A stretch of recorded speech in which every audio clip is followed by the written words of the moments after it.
The Shawn Ryan Show. I feel like I've ever wanted to do a podcast like this. I don't have a good name for it. Like, that's a very serious sounding name. The Shawn Ryan Show. Shawn Ryan. That's like a serious name. That would be the Benelli Show. Welcome to the show, man. Thanks, man. Big fan. I can't believe you're a fan. Why? I don't know. It's just,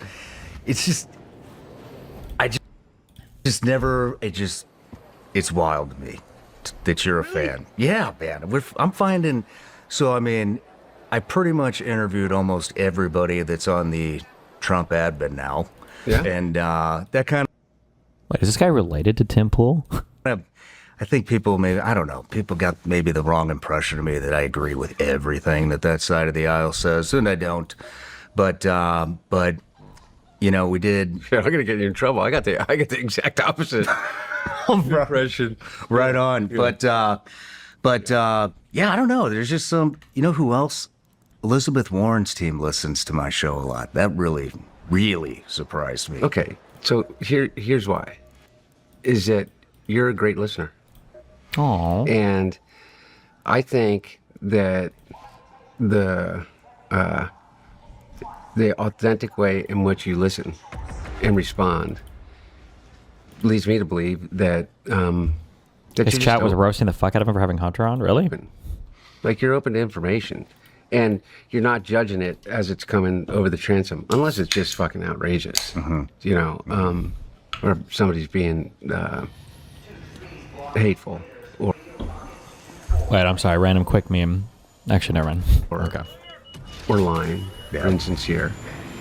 And you know, I was saying to those guys out there, I watch you do the I've watched everything, not everything, but I've watched A lot I of really it. do. I listen to you while I paint, and Do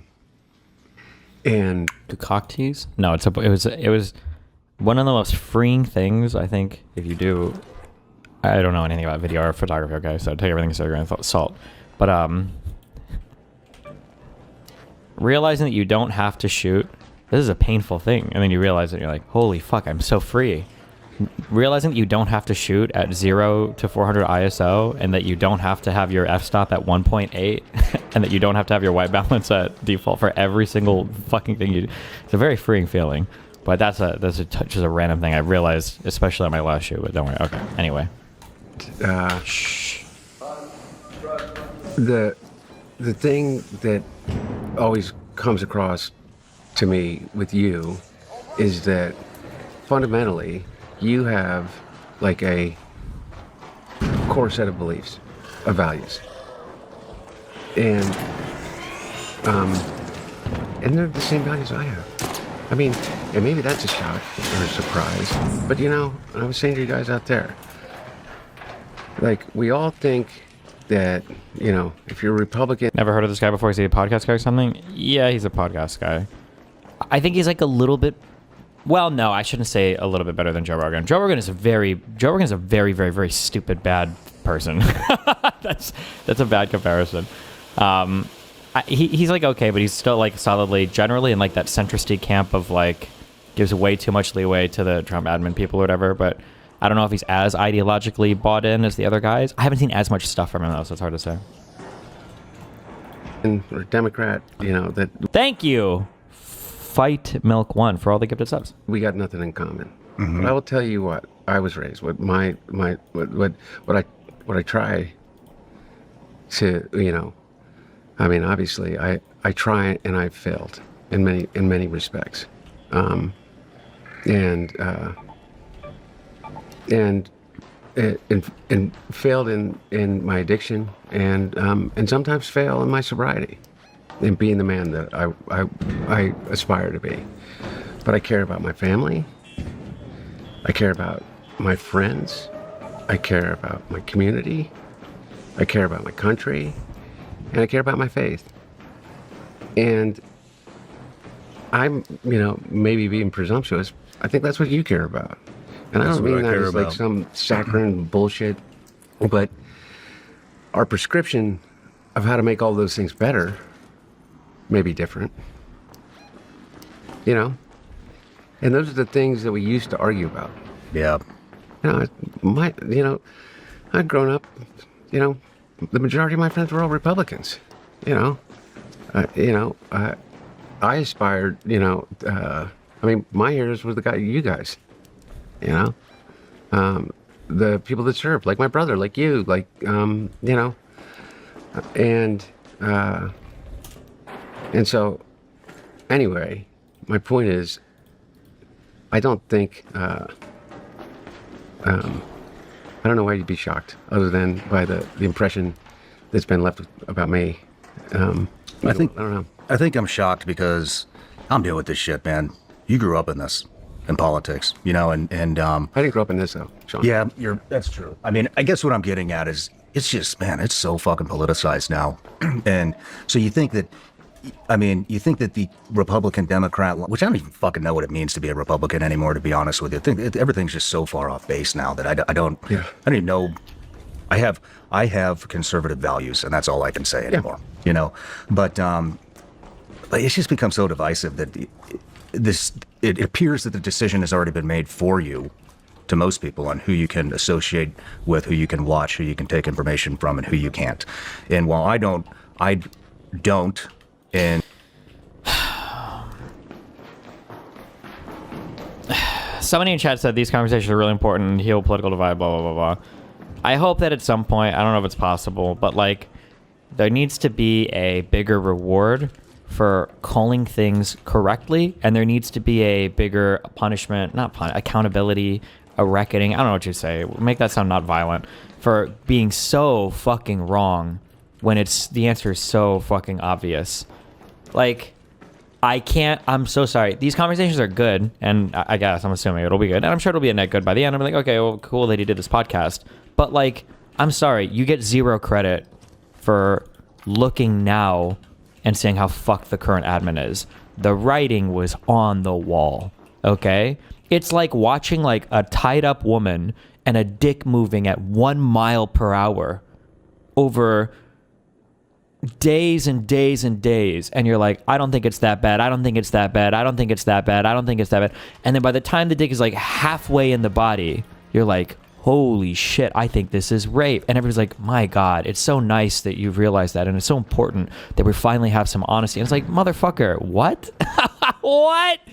How are you getting credit for this? Are you serious? Really? Now you realize? Like, I don't know. I think that's cringe as fuck. Come on. And we'll never again fall into those fucking lines. I think a lot of people, can't see past it. And some things have happened to me too, since I've been in this game of fucking podcasting and started diving into politics. Oh no. Wait, hold on. Oh, he's dying on Christmas. Oh, he died. No, he died fighting bots. What I've realized is that, whatever the mainstream media determines the narrative is going to be about you.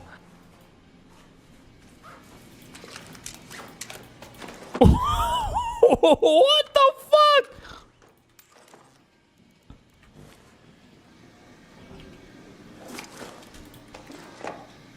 Sorry, this is like the best. I think this is the best gun in the game. He had a Bobcat to level 3. Okay. That's what it's going to be. Merry Christmas. Whether it has Tell me about it, brother. Why didn't the guy even ask for a defib? Wait, what the fuck? Rip. Sorry. Exactly, right? But I mean, I am not a MAGA cultist. I don't agree with everything that that comes out of that, political movement. In fact, as time moves on, I agree with less. Like, don't we, at some point, right? Like, I've never felt, I'm sure I have at some point. I'm not a Nazi. I'm not saying these guys are Nazis, but like, if you constantly find yourself having to say, well, I don't support MAGA on everything, I don't support MAGA on everything, well, why the fuck does everybody have that fucking impression? Either somebody is engaged actively in lying about you, like every single day, like relentlessly, or maybe you just heavily give off that impression, right? Maybe that's something to think about. Maybe. Less and less and less of it.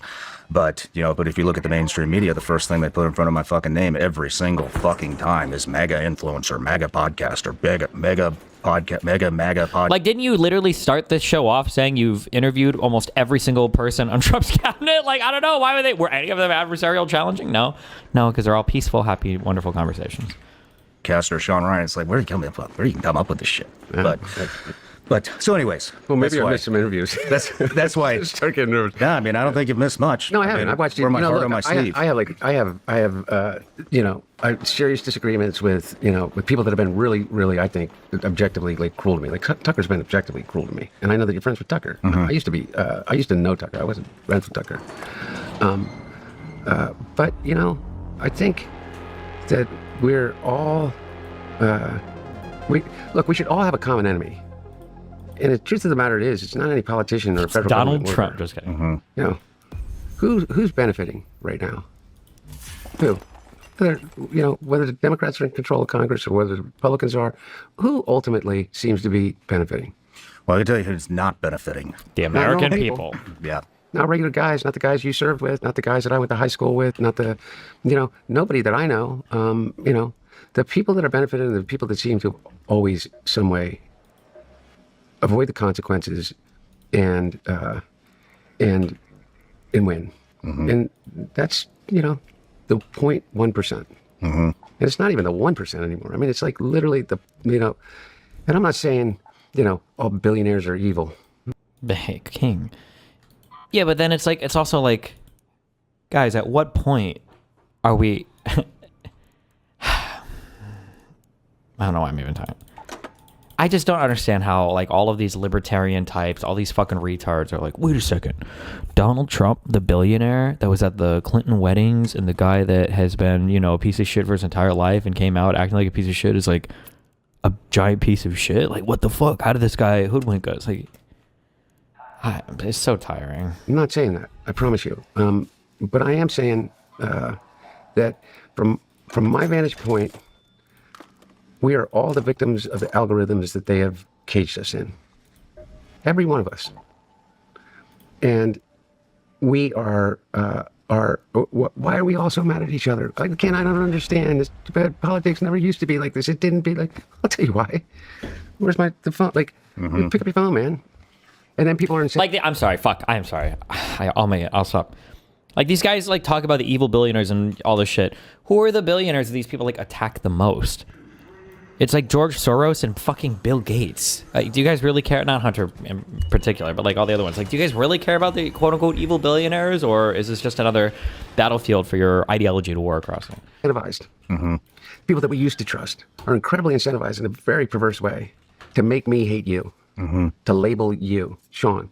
You're a vet, special ops. You have a inside view of that. You have conservative values.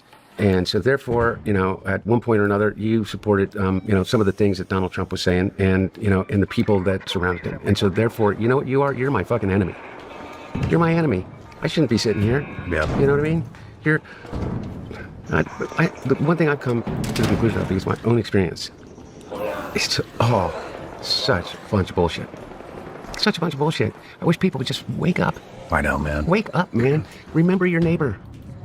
Remember your neighbor, who, by the way, may have voted for Donald Trump, but didn't vote for this. Didn't vote for this. Now, I could have told him. Maybe. Do you know what I mean? Mm-hmm. But Or you could have told him, the podcaster guy. I saw one of your shows where you talked about, like, some days it feels like we're really on the verge of real violence. Not this... Antifa, Transtifa. Not these kind of the seemingly endless violence that we witness as it relates to what just happened to Rob Reiner, to his son, or what happened to Charlie Kirk, or what happened to the students at Brown University, or what happened to the people celebrating Hanukkah on Bondi Beach. And by the way, that was all except for Charlie Kirk, within the past day. But beyond that violence, I saw you talking to somebody about it. Like, are we going to be picking up guns? Well, I think what you're referring to is, you see all this talk about revolution, civil war, all this type of shit. And I mean, if you think about, how would you destroy the United States of America? I mean, I don't think that you destroy it by going to war. By using war. I don't you got to do propaganda. I don't think you send in troops. Oh my God! Fucking true. holy shit, that's so fucking true and insightful. If you want to destroy the largest military nation on the planet, you wouldn't just do it by blowing them up like maybe you see in the movies. You use like propaganda. Oh, that's fucking crazy. I don't think you do a This is the naval way. battle. You divide them because Whoa, what? there are more guns Yeah. in this country. And I'm a gun owner, and I'm a fucking pro 2A guy. Hey, what was going on in 2016 that Democrats tried to sound the alarm on when it came to another country trying to divide us by stoking the flames of division and by pretending to be Americans and by planting the seeds of hatred and by jumping on board with every single fucking conspiracy theory and amplifying the fucking... What who was that? Oh, that was a big hoax. Never mind. LOL. LOL. Never try to take my damn guns. But, Yeah. okay, I mean, well- there are so many here that if there was an adversary that was successful in dividing us so much so that it actually ended up in kinetic war, nobody could come in. You can't even send a country to come in here to aid because there are so many fucking guns. And I spent 14 years in Iraq, Afghanistan, Yemen, all over the Middle East.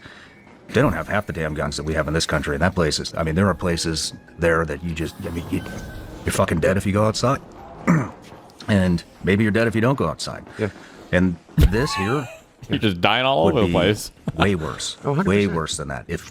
When the desperation sets in, people start getting hungry, cold. They need warm clothes. They need food. They need water. They need medication. Like when the system fucking breaks What a down, chaos. this will be the most dangerous place in the entire world. I without a 100% doubt. agree. I 100% Oh, what's he agree. saying? So, People need to be scared of like know- Civil War? that's why I asked the question, Is that guy talking to who's me? benefiting? Don't know. Don't care. And one thing I know that who's benefiting from what's happening in our country right now is the immediate answer to that is our Donald is our, Trump. is our adversaries, our most obvious adversaries. Russians, Chinese, and a cadre of other actors that I think sometimes pretend that they're our allies, but would just as well see us burn. And then who else is benefiting? The only people that are doing better and have consistently amassed wealth to a degree that has never been seen before in human history are the oligarch class, of Are we gonna say Elon Musk? Elon Musk's and the Whoa! Thiels and, Uh-oh, you know, hold and on. a whole host of other people. And I'm not Whoa, just- we're saying just names people now, in, Hunter? and Jeff Bezos and Sean, you're gonna let him? You're gonna let him and get so away there's with a that? Very, very, very finite, infinitesimal in terms of numbers of people that are benefiting to a degree that we've never witnessed before, except one other time, which was in the turn of the century. Rockefeller people? 1900s, early 1900s, late 1800s, with the Gilded Age and J.T. Rockefeller and God, pre-watched the- everything. Standard Oil and that period of time. And I think to myself, well, what's the solution right now? Well, I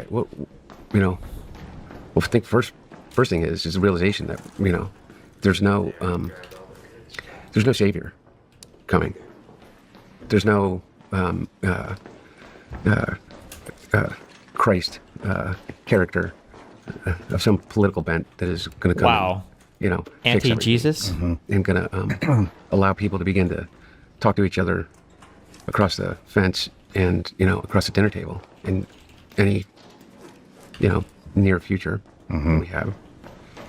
But if the problem can't be solved politically, Then it has to be it has to solved be solved militarily, because it ain't getting any better. violently. And if you have, if these people that I watch on your shows, and I'm a armchair expert like everybody else on AI, but if you just listen to the people that are actually building these things, what is it?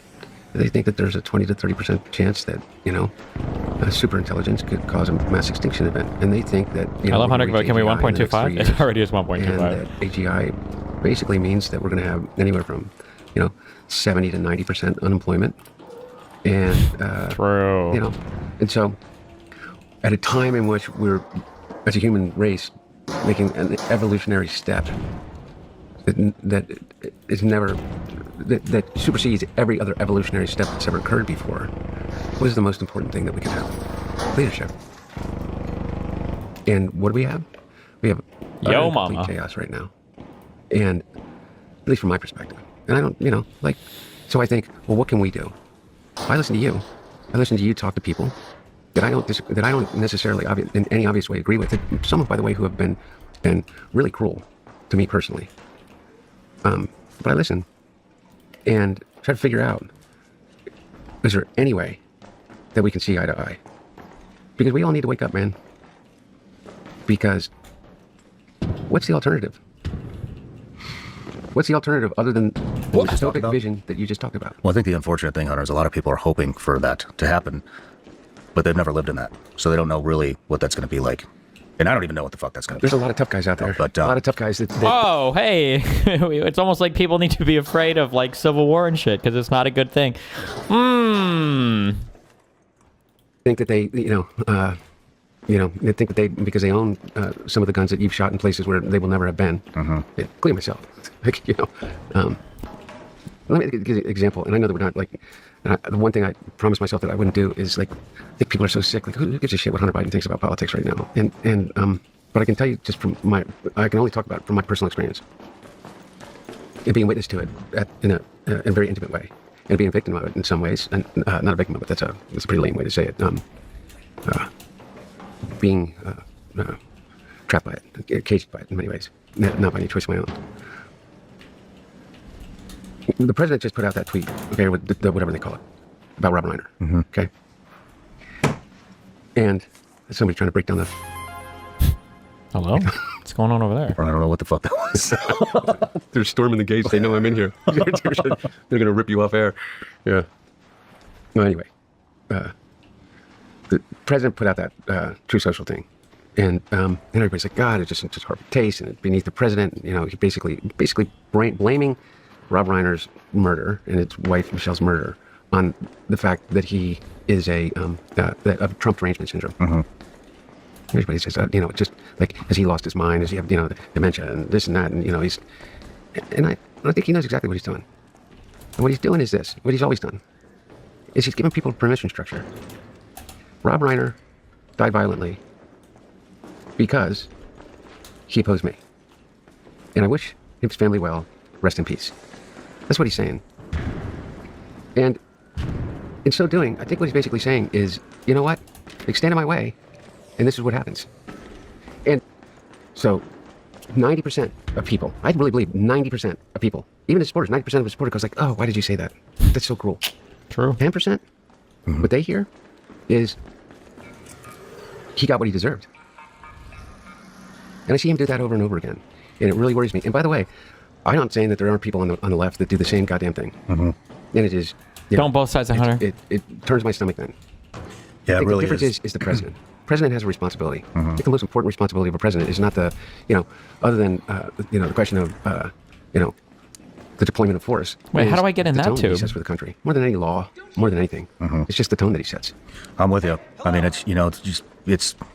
it does, though. It comes from, it's not just him. With the Charlie Kirk stuff and with the, other assassination attempt on him and Butler, which actually they shut down the investigation on that for whatever reason. I don't know why you wouldn't want to know who tried to fucking kill you, but whatever, right? Nothing to see here. But, I mean, when you have a political party that's continuously saying you're a Nazi, a fascist, Nazi, he's like Hitler, you know what I mean? And then you got assassination attempts all over the fucking country. And it's just I know, but like Shawn, I said, I'm not. Look, I don't want to get into like the argument over and I really mean it. But I hear you. I hear what you're saying. Do you remember what I said before about, like, I wonder if teachers, like, have fucked up in like, when people try to not be political, they're like, well, I don't want to make this political. It's like, okay, that's great that you don't want to, but the other side is making all of it political. So when the most valuable voices, the ones that might know the most, are so reluctant to, quote unquote, make it political because they don't want to come off as biased, all you're doing is giving ground completely to the side. I know he's going to push back now, though.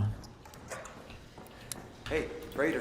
A part of me also says, you don't want to be called a fascist, don't act like a fascist. What I mean by fascism is this, is deputizing a largest federal police force in history to go on America's streets, masked, without warrants, and drag pregnant women out of their cars in the snow and kneel on their backs.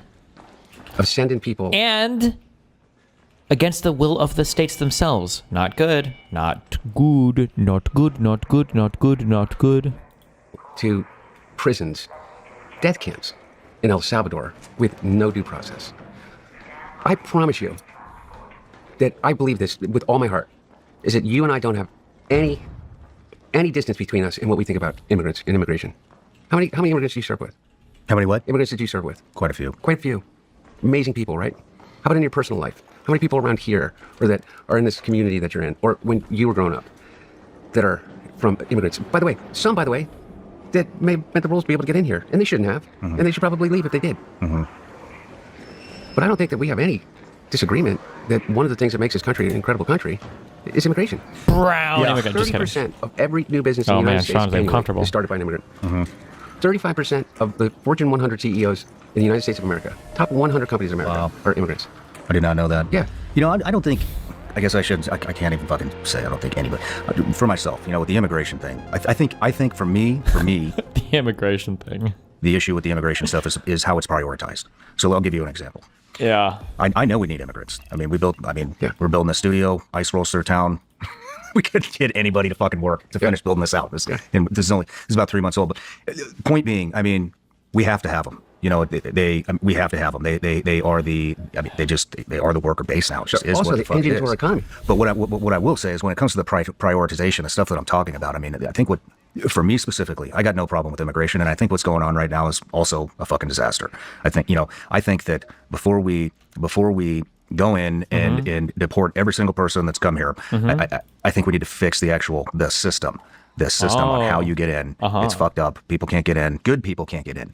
You know what I mean? But what's happened from my perspective, what I see is, you look, Hunter, we got all these guys. We got all these people that are waiting in line that want to follow the rules, and you got all these other rule breakers, and it's like, how is that fair? So we just need to kill them all. We need to get all the rule breakers out of here to make it fair again. Coming home, and women, you know, from Iraq, Afghanistan, Yemen, 20 fucking plus years of war, right? Most of these. Oh, or he's just talking about we don't send enough money to Americans for welfare purposes, but then we take in immigrants or whatever. Okay. These people can't even get help in the VA. Can't even fucking get that. You know what I mean? Everybody knows there's a veteran suicide epidemic. It's 22 a day. It's been going on for more than a decade. Yep. You know, we have a major suicide epidemic going on with veterans. We have a major addiction problem going on with veterans, PTSD, traumatic brain injury. I mean, you name it. Our people that spent 20 plus fucking years protecting this country can't get the help they need. But if you flip on the news, all you see is free hotels for immigrants in New York. Free healthcare. Free this. It's like, fuck, man. Like, we What are you talking? Oh my God, the brain rot. that's real pain fighting for this fucking country. You know what I mean? I got it. If that's the dichotomy that you're presented with, Then you're retarded. Oh no, sorry. But again, I'll say this. You know what? That's your algorithm, man. True. Okay? Because here's the deal: is that no one that I know of, okay, that would say that they're a Democrat. I don't even know if I'm a Democrat anymore. I don't know if I'm a part of any political, because it's just like, pox on all your houses, in my opinion. But not that you shouldn't engage in the political process. It's like, I'm just talking about the parties. I think it's like imperative that we don't give up on politics as a solution. We got to, because what's the alternative? I mean, truly, if the politics and process aren't a solution to our problems, that the only solution to is who wins in a zero-sum game. Who wins? Guns and that violence that you talk about. But if you think that, and again, I don't want to make all this about political. I know that the people that you brought through here really, really care about the issues that you just talked about. I care about them. I know my dad did. I know 100% he did, about veterans, about what's happening at the VA, about the addiction problem, about the suicide rate among veterans. I'm absolutely certain that he did. And so that's why he did the PACT Act. That's why he did a whole host of other things as it relates to veterans. But I'm not going to, I don't want to get into my dad's policy prescription. Because everybody just like turns off. Yeah. You but should. I can say this, is that nobody right now is in any way making even remotely a credible argument that if we were to stop bringing in immigrants, we would do anything for the VA or anything else. Republicans never want to. It was Jon Stewart that had to go like cry basically in front of Republicans to get them to pass that package to help the 9/11 first responders. Like, if we stop giving immigrants free hotel rooms, then we'd be able to prioritize veterans instead. Like, what a bunch of bullshit.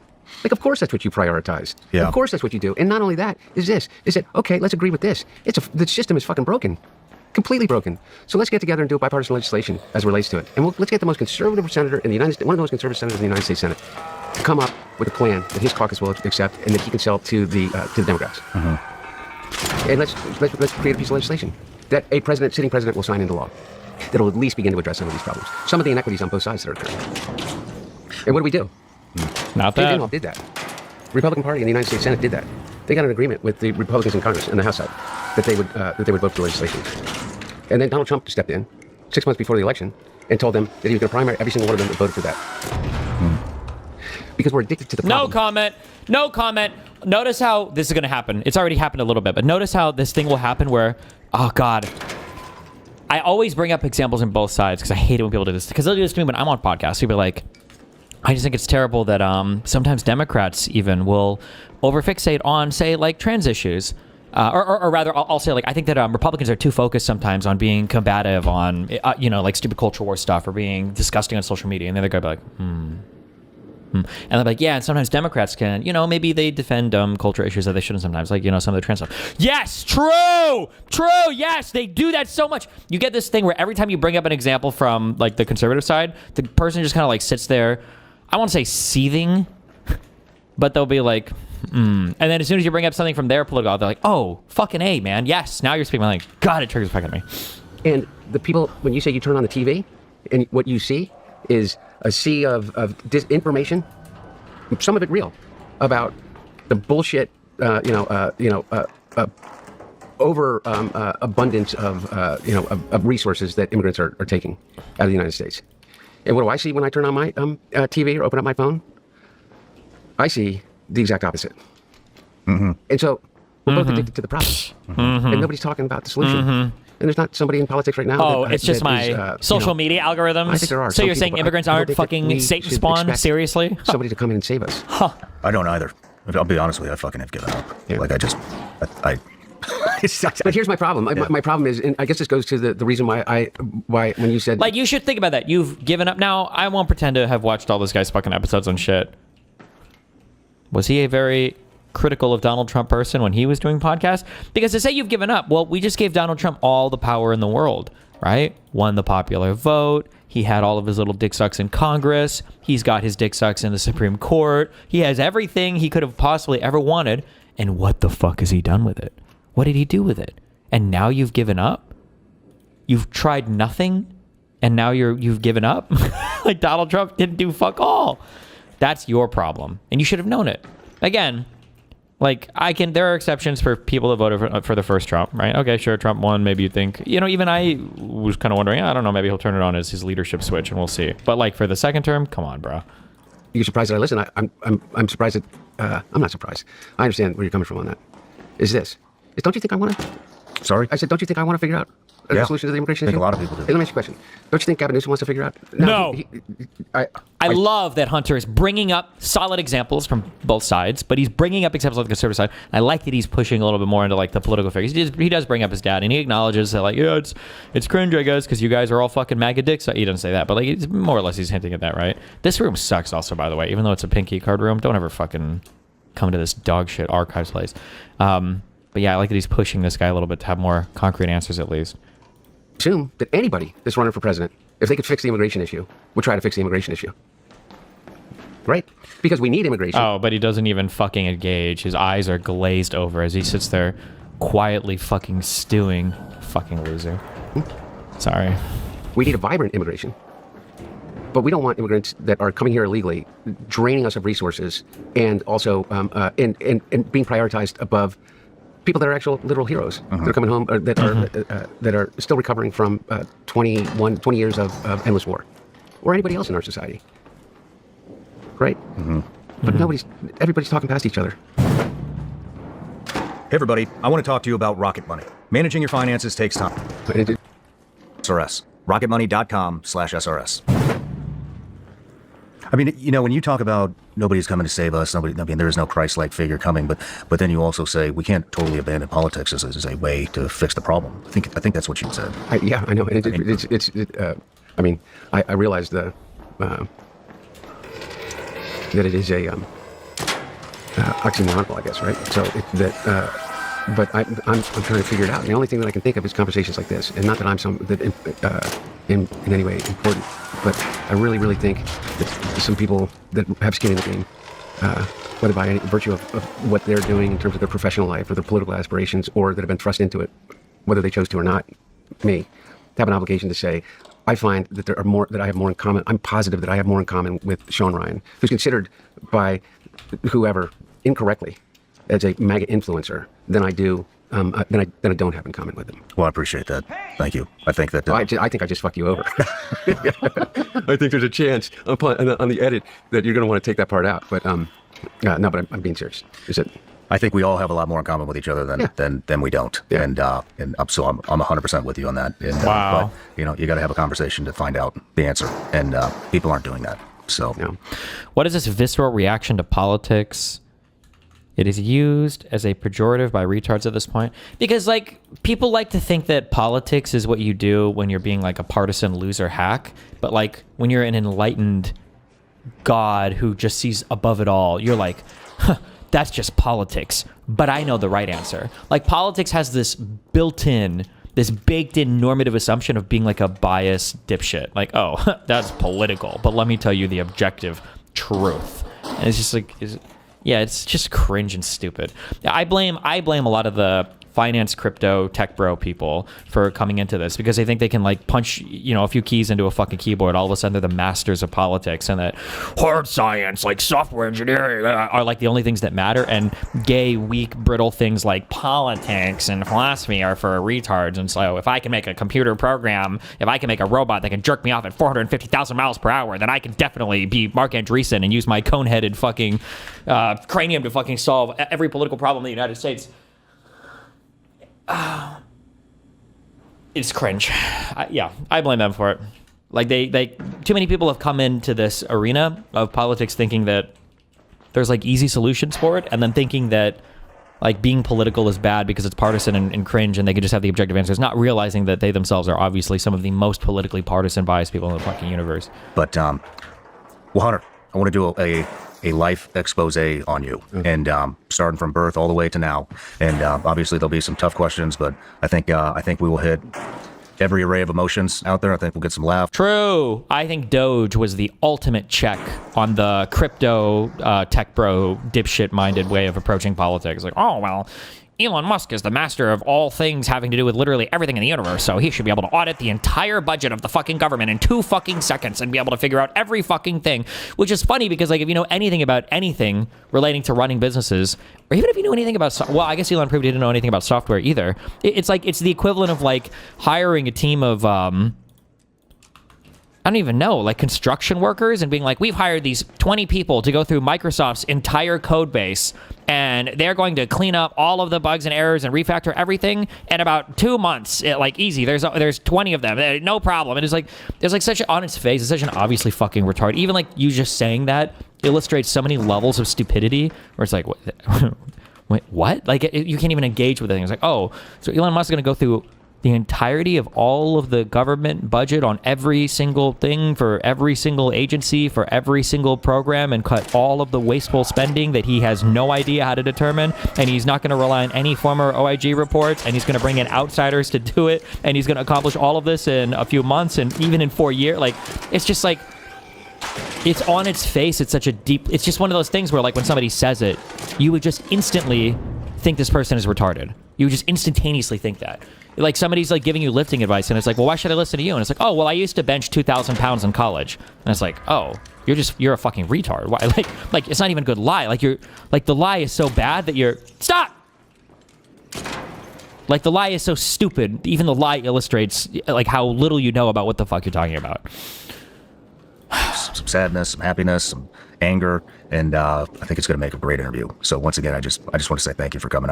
I've really been looking forward to this. So thank you. But in other news, if you see my beef with Dan Crenshaw, he's going to sue me, Hunter. I know he's going to sue me. I'm sorry, buddy. But you're a Yale-educated attorney. Yeah. Can you give us a legal analysis breakdown of the Dan Crenshaw lawsuit against Shawn Ryan? Well, technically, I've been disbarred, so I have to say I that. saw that. Wait, really? I have to say that. It's very technically. I mean, I've been disbarred. So, What do you get disbarred for? Look, to be serious about it, is it, like, what are you even talking about? I followed this, and it's the same. I don't know whether that these people that are become so high on their own supply think, and the people that like are like the sucker fishes that attach to them, like these lawyers, think that in any way that sending you a bullshit letter, demand letter, was going to do anything but make you say, fucking try me. I mean, what the hell, man? I mean, look, there's a bunch of things that you could do. Like, number one, it seems to me that you potentially could sue him right now. Really? Yes. And that's, for instance, that's what Michael Wolff did with the First Lady, is that she continued to threaten him like they threatened me. And my response to that was, bring it on. Like, you want to go through a discovery process with me in which I get to depose you, the president, and Oh, if you let it lapse, then you automatically just, your license falls out of whatever, because you've got to like renew your bar license or whatever. Oh, okay. every person that you were associated with while you were friends with Jeffrey Epstein. Like, you want to do that, then I'm willing to do that. I'm going to need a GoFundMe, but you know what I mean? But I'm willing to do that. And I never heard from them again. Okay. And I didn't say anything that Michael Wolff didn't, but they continued to send Michael Wolff letters. Whatever you think about Michael Wolff, is that Michael Wolff basically said... Michael Wolff? Is that... Michael Wolff? threatening someone with a lawsuit that is engaged in protected speech, particularly when who you're speaking about is a sitting United States congressman, which basically you can say whatever the fuck you want about him, no matter what. That's America. You know what I mean? Seriously. Is that it's called abuse of process. And potentially tortious interference, meaning that he's attempting to interfere with your business. So, but if you want to engage him, you could potentially, and I'm not positive, but preemptively sue him for fucking with you. And it seems to me that I saw his response, and I don't know Dan Crenshaw from anything. I think Dan had a bad night. Oh, he really had a bad night, and I don't get it. Like, what? Like, if you're gonna respond after you made a threat of a lawsuit, then you file the lawsuit if you truly believe that you want to go through the process of sitting down for a however many day deposition and going through every stock trade that you've made since you became a United States congressman, and the information that you may have received or not received as related to the companies whose stock you're trading, along with what you said every member of SEAL Team 6 and what they said back to you when you said, I've been talking to my boys at 6. It's like, I'll tell you what, I don't see how any reasonable person that would receive a text like that would not think, like, are you threatening me? Mm-hmm. I don't know anybody that's reasonable. And I certainly know that there's not a jury in the world that wouldn't believe that. So the notion that that is unreasonable for you to come to that conclusion, or thought that maybe that's what he was trying to say. And anyway, it's just a, number one, you got nothing to worry about, but it may be an opportunity for you also. That's good to hear. Kind of the way that I view these things. I don't really enjoy legal warfare, but I got to be honest, this one, it's like, No, it's horrible. let's do the discovery, Dan. Yeah. I would love to dive into your financial history as a congressman. Yeah. Yeah. You know what and I it's think much more, happened? by the way, and it's much broader than that. Okay. I had a guy that... He's also like actively threatening to kill people online. Yeah. Like he threatened to kill, or he's like, if I ever see Tucker, I'll kill him. I saw that. And then he said, I'm not joking. No, I know. So why wouldn't I take, but I don't know. See, that's the thing that I don't get is... Streamers are retarded and fucking podcasters are retarded, and all the time these people talk about like legal shit, it's fucking retarded. I guess it's interesting because Hunter Biden, our elites used to be good people. Fucking Richard Hanna brought this up and I was like, God damn, you're so true. Like the elites we had in society, that regardless of the Rockefellers, whatever else, like they wanted to leave behind, like strong cultural markers. They'd invest in like schools or even fucking statues or whatever. Like more than the stupid shit we have now on social media. But it's interesting listening to Hunter talk because I can tell, this guy does have a legal background. Like he's not fucking retarded. And I don't even think Shawn is necessarily picking up what he's saying. One of the things Shawn is talking, or that Hunter is talking about here is that for a lot of people, the discovery process in a lawsuit can be pretty intimidating because in discovery, theoretically, you can get access to like a huge array of personal communications, of back and forths, of business dealings, of whatever else that might be relevant to a lawsuit. And discovery can be quite broad. And for a lot of reasons, this is really scary for a lot of people. There were a few people that kind of understood this and were talking about, like in the context of my lawsuit, that I would be really afraid of discovery, which I wasn't. Which is why I turned over basically all of my stuff and I didn't have anything horrible come out from it. And the other side hasn't turned over fucking anything because they know that they would be excoriated based on what comes out. Like all these retards that show up online who are like, oh, I'm going to fucking sue you. I'm going to like Hunter's right. Like you don't. You're not suing any of these people. You don't want to be involved in that process of having to turn over so much shit. And you have no idea how much of that is going to be made public. And you have no idea what the other person's going to be able to get a hold of. And what's going to get subpoenaed for. True. Anyway, the broader picture is this license that people think that they have, particularly in Congress, to hide behind the speech and debate clause. Now, the fact of the matter is if he had been smart, he should have gone to the floor of the House of Representatives, and he could have talked about you as much as he wanted to. But the idea that he would send you a private DM with, with that kind of like oblique or direct threat, who knows? Boys at 6. Yeah, exactly. Yeah. I mean, like, I don't have any. What material are you allowed to request in discovery? Basically, like anything that you think could be relevant to the claims of the lawsuit, the defenses of the lawsuit. So your defenses or the affirmatives that the other side puts down. Discovery can be quite broad. I think that... no, I won't say anything for that. Yeah, I don't want to say much about what I talk about my lawyers with because I don't know if I want to break my attorney-client privilege and have all that. But like, a lawyer, I'll speak in generalities. Like, here's a few general statements. Actually, I'm going to make it even more general statement. There are people that have a special license to help you with something in your life. And when you're talking to those people, you really, especially if you're paying them, you should be as open and honest with them as possible. Even if it feels embarrassing, even if it feels humiliating, even if it feels like you might get in trouble, you should always be open and honest with them. I think this applies like a lot to therapists, lawyers, and doctors, where people might hide drug use from a doctor, they might hide some bad behavior from a lawyer, they might not be fully open about some embarrassing thing with their therapist, but you're literally paying these people you're paying these people to help you. And if they don't have the full story, if they don't have all the information, they're not going to be able to help you. so yeah, share your shit with them. There was a reason I brought this up. I don't remember why, but yeah.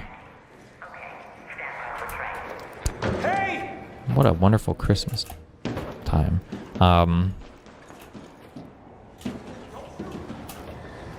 Yeah, I don't remember, but there you go. I bind out. There you go. I don't have any insight into your world, other than having watched you, having watched the men. I just watched that interview with Jocko and a number of others that you have interviewed, many of which are right at the till of the hunt. But you don't come. I come away with the impression of this: is the one thing that they care about more than anything is there the bond. Mind if you what? Come in? Yeah, go for it. Raiders, we have Ark on screen. 5 minutes left. Go find a way home. I repeat, 5 minutes. Wow, how considerate. You came to the topic of how broad discovery can be. Oh, because lawyers will warn you before you pursue a lawsuit.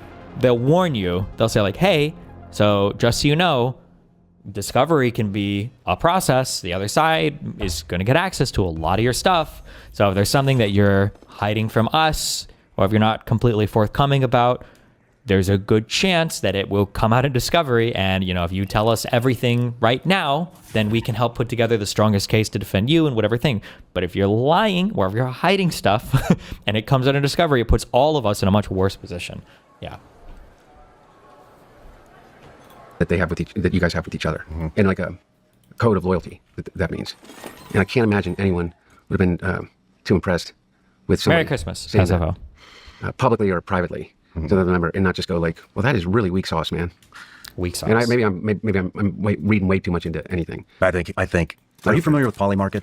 Only from listening. It's like a predictive. Yeah, I mean, I literally from listening to some of the prediction market. Yeah, They actually did a thing on this. They only give Dan a 9% chance that he actually sues me. So we both battled addiction, right? Yeah. I've spent many a nights where I've made shitty decisions and woken up the next morning going, oh fuck. By the way, I think Dan did that 2 nights in a row. Yeah, by the way, I really do too. And so in that sense, I have a little bit of a, like, maybe somebody in his life. Yeah. I feel bad for him too. I hope Dan can put the bottle down. I mean, he can't even do international travel right now because he's such a fucking lush. Is that true? It's really bad. Jesus. It's really bad. No, He's not allowed. He's not allowed to how many travel. defamation suits I'm involved in right now? You're sucking me into another one. I can't afford it, man. No, it's a real thing. It's a real thing. Okay. Maybe he'll according get a letter to Shawn too. Ryan, We'll I would all like see each other in everybody to court. know. Exactly. I sued a guy. Okay, Patrick Byrne, the Overstock guy. Uh-huh. Okay, he wrote this thing and said that I was the person responsible for releasing the $8 billion in sanctioned Iranian money that was being held by the South Koreans, and I took a 10% fee for doing so. What? And put it in 10% fee of $8 billion? Holy shit. money that was being held by the South Koreans, and I took a 10% fee for doing so, and put it in, bank accounts around the world, and that was the money that was used to fund the Hamas's Patriots. attack on Israel on October 7th, resulting in the death of 1,400 people. You know how many things people have said about me that are like, I mean, on your show, by the way. Got him. Notice how Hunter didn't deny what he just said, though. I'm aware. Yeah, I know you are, motherfucker. Yeah, I know. So he says this craziness, okay? And I'm like, I said to one of my lawyers, I was like, just please, can someone tell me sue this guy? And anyway, I found somebody to do it. And contingency, an incredible lawyer, Dick Arputian. And we went to, and he said, I'm going to get him and I'm going to go. And anyway, I found somebody to do it. And contingency, an incredible lawyer, Dick Arputian. And I don't know how I feel about suing people on contingency. I feel like that could be abused, but hey, it's legal. went to, and he said, I'm going to get him and I'm going to go after him. And this is Byrne. He goes on all these shows and he says he has tapes and he has the FBI informant and he has the former DEA agent and he's got the Iranian spy who he's going to bring in. He doesn't even show up to the trial. He refuses to come to the trial. He fires all his lawyers the day before we're supposed to begin picking a jury. He doesn't produce anything. Okay, he literally doesn't produce anything. What does this sound like? Default judgment is filed against him. And for how much? But now I'm like 2 years into this.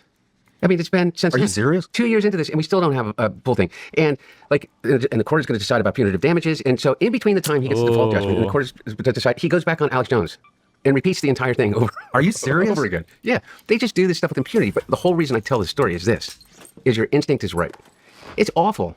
Litigation sucks. I've been tied up in criminal and civil and in courts, and I got I don't know, 14, 15 million dollars in debt that I have no idea that I'm going to be able to pay off. I have millions of dollars in debt that nobody's riding to the rescue for Hunter Biden. My dad entered the presidency as the poorest man to ever take the office, and he left the presidency not poorest, which he's fine, but we have no generational wealth. I don't have any, despite what these guys say, there's no billions of dollars buried underneath my dad's house in Delaware. And so what I think these people rely on is they are so, they either have the money and they just hire people to go harass people through the legal process. Like Trump does that a lot. I mean, that's for real. Or they just don't care. And because litigation, even civil litigation like what you're talking about, it just overwhelms your life. Mm-hmm. I mean, the depositions that you have to sit through and they prepare for, and then you got to go through, if you're suing for damages, then you got to sit down with a psychologist of their choice to go through your entire life. And, it puts you in a really uncomfortable position. And then you're dependent upon the idea that your lawyers are going to have be able to make it through the process, the motions process and the motions practice. And, and 3 years later you wake up and you go, what the fuck did I do this for? And so my suggestion is this, is that I think that you got the response. I think you won already. Okay. And I know that you didn't enter this with the intention of winning anything, is that you were stating a fact based upon your own personal experience and obviously the personal experience of some of the people in the community that you come from that have a real disdain. Anybody want to write some, motions? In his position of authority. And so you speak a truth, what you believe to be a truth, or ask a question that's worthy of asking about anybody that is in a position of power, which is the right of every American to do. And you do that. And his response is to send you a letter from his lawyers to tell you he's talking to his boys at 6, and then to get on and saying, that you're a liar and this and that, and so we'll just let it go now? And challenge me to an interview? Yeah. The funny thing is, Hunter, I invited him on the fucking show in the original thing. And then after that, he challenges me to an interview. It's like, well, Dan, you didn't really have to challenge me. I know you feel tough doing it. I'm sure you feel real tough doing it in front of your, 6 followers that aren't bashing you right now. Yeah. But I already fucking invited you, so you didn't have to do that. Yeah, exactly. I mean, that's my point, is that if he thought that there was a value in him actually sitting down with you, then he can get on a plane like I did, fly his ass into Nashville, and come to the studio and sit down with you. And so I don't think that's going to happen, though, Shawn. We'll see. Man, I fucking hope it does. I'm just taking bets. We'll have to look at Polymarket after this. I know, right? I think they're going to do another one. I'll bet they do another one. Well, actually, what we're going to I want to look at is Polymarket right now, whether or not you're going to get canceled after you air this interview with me. I'll bet the answer's no. No, I bet you. But, all right, Hunter, I want to get into your story. So everybody starts with an introduction. Hunter Biden, son of the 46th President of the United States, Joe Biden, and the late Nelia Biden, and the anniversary of her death is tomorrow. That happened 2 days. 53 years ago. Yep, that's right. I'm really sorry, man. Yeah. And survived a car accident in 1972 that killed your mother and babysitter. Worked as a lawyer, businessman, lobbyist, and naval officer. A recovering drug addict who's been sober for over 6 years. Like I said earlier, congratulations. Thanks, man. You've turned art into a form of therapy and recovery from addiction. Author of the best-selling memoir, Beautiful Things, happily married to Melissa, and you're a father of 5 children. You have Damn. lived one of the most scrutinized, polarizing, and chaotic American lives of the last decade. So, once again, welcome to the show. And just a couple of things to crank out. Everybody gets a gift. Mention a couple gifts. So those are Vigilance Elite gummy bears made here in the USA, up in Michigan, legal in all 50 states. So you're not going to sabotage your sobriety.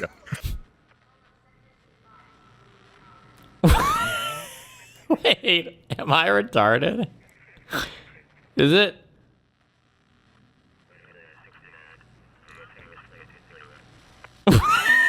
Wait. I'm sorry. Hold on. Do I just not understand? Is that like a normal... If somebody said they were recovering from alcohol addiction and you gave them weed gummies, isn't that like kind of... It just sounds like the most retarded fucking thing in the universe. Why would he do that? Wait, somebody must have talked to him, no? Is it not a joke? I guess. What's the joke? It's a good bit? Okay. So, once again, welcome to the show. And just a couple of things to... I mean, what's the joke? Like, here's a Mother's Day gift card to Barnes & Noble's. It's preloaded with $0. Since your mom is dead, you don't have to spend anything on her ever, LOL. Like, is that a joke? I mean, it's, I guess, but like, is it? Like, what's the joke? Crank out. Everybody gets a gift. Mention a couple gifts. So those are Vigilance Elite gummy bears made here in the USA, up in Michigan, legal in all 50 states. So you're not going to sabotage your sobriety. But, and then I got you... These. Are these... what's the principal ingredient in these? It's just sugar. Okay. It's literally just sugar. Man. Yeah, I was going to do CBD gummies because I have sleep problems. Yeah. And then my marketer was like, you're going to get sued for catering CBD to kids and gummy bears. And I said, fine, we'll just do fucking I'm all for sugar, man. Right on. Yeah, thank you. And then I got you something else. And this is... So I know you grew up Catholic. I don't know where you stand today, but that is from one of my friends, a really good friend of mine over at SEAL Team 6. Was at SEAL Team 6. And he has since retired. And he calls those the Warrior's Rosary. I love this. Thank you very much. You're welcome. It means the world to me, for real. You're welcome. And Oh, maybe they're just CBD gummies. Maybe they were. Okay, maybe. I carry one of those around with me everywhere for protection. In fact, mine's in my pocket right now. So Thank you. My dad wears one on his wrist. No kidding? Yeah, it always says. Yeah. Right on, man. This means a lot to me. I brought you a gift. It's in the other room, but I'll show you at the break. Perfect. Perfect. But I really, really appreciate this. It's really meaningful. Thank you very much. You're welcome. Yeah. And then the last thing before we get into it, I have a Patreon account. It's a subscription account, and it's turned into one hell of a community. And so what do I offer them the opportunity to ask every single guest a question. And this is from Ian Lane. You've spoken openly about addiction, loss, and recovery while living under intense public scrutiny. How do you reconcile taking personal responsibility for your actions while also resisting being reduced to your worst moments? Yeah. You know, I was talking to some of you guys before we came in here, and one of the things that I was, I think that people would be really the most good question. surprised Jesus. about me is that the past 6 years of my life, since I got clean and sober, those years in which all of this scrutiny, descended upon me. Like, people say, you must be used to this. Your dad's been in politics, so like, there's nothing that I've ever experienced, or I know anybody else that's ever experienced. I mean, I was on the cover of the New York Post more times in 1 year than anybody in the history of the paper going back to like 1780, and none of it was good. Are you serious? I didn't know that. At one point, the New York Post was publishing like 2.5 articles about me a day. Wow. For like Jesus. months long periods of time. And again, none of it was good. And then the Daily Mail, and you had the whole kind of right.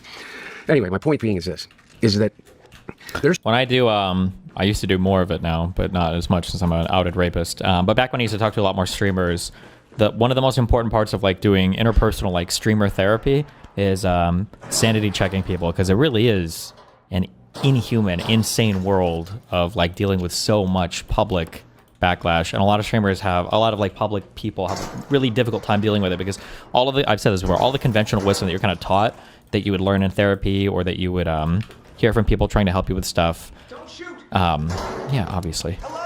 It doesn't really apply to like streamer people. Like the most common one being like, oh, well, if you're a normal person, like people aren't actually thinking about you anywhere near as much as you think they are. And it's like, well, when you're a public figure, they are thinking about you even more than you think they are.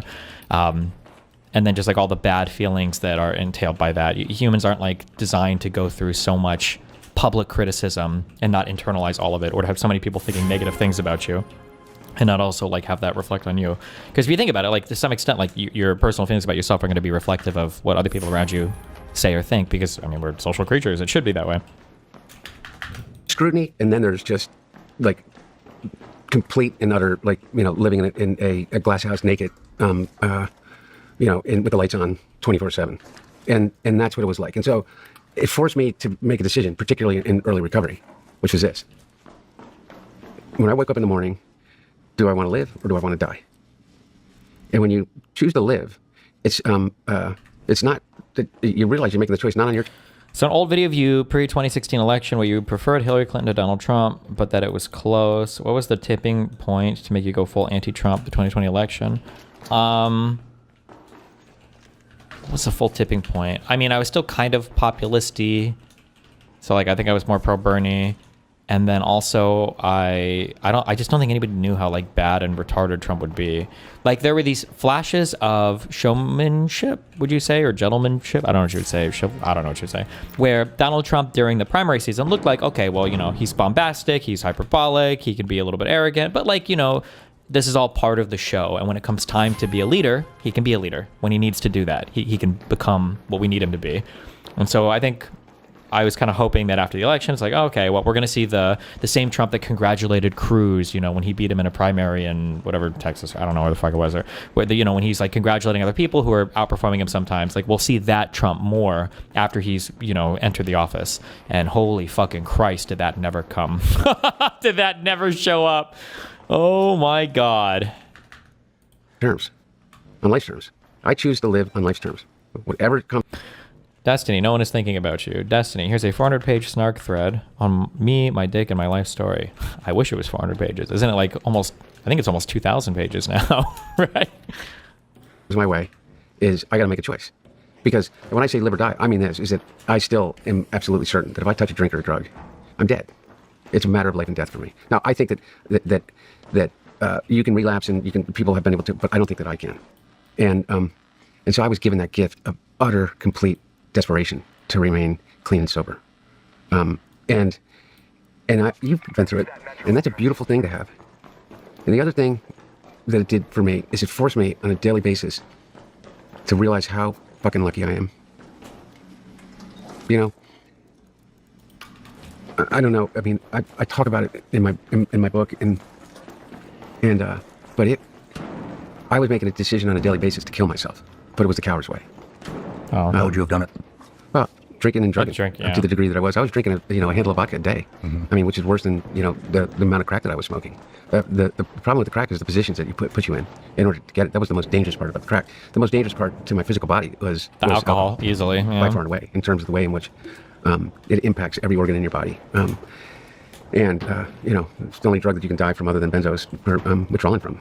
And it is so crazy how weird when people look at like meth, or people look at like crack, or even like cocaine or whatever, I think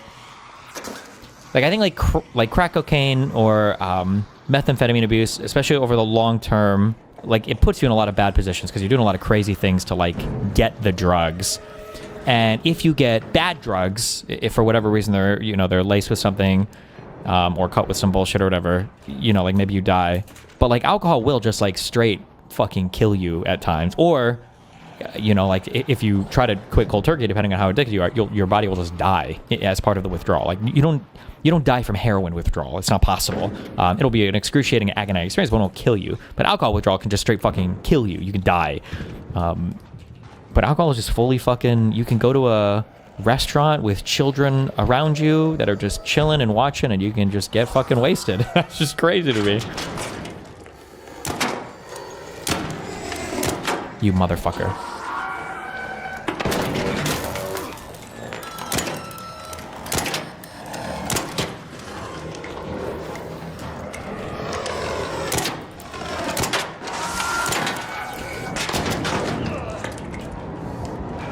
What if you just died?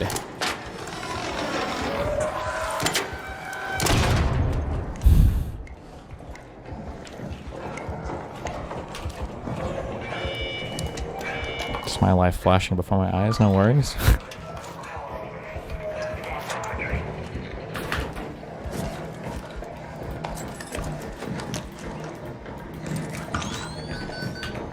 And so, That's what I was doing to myself.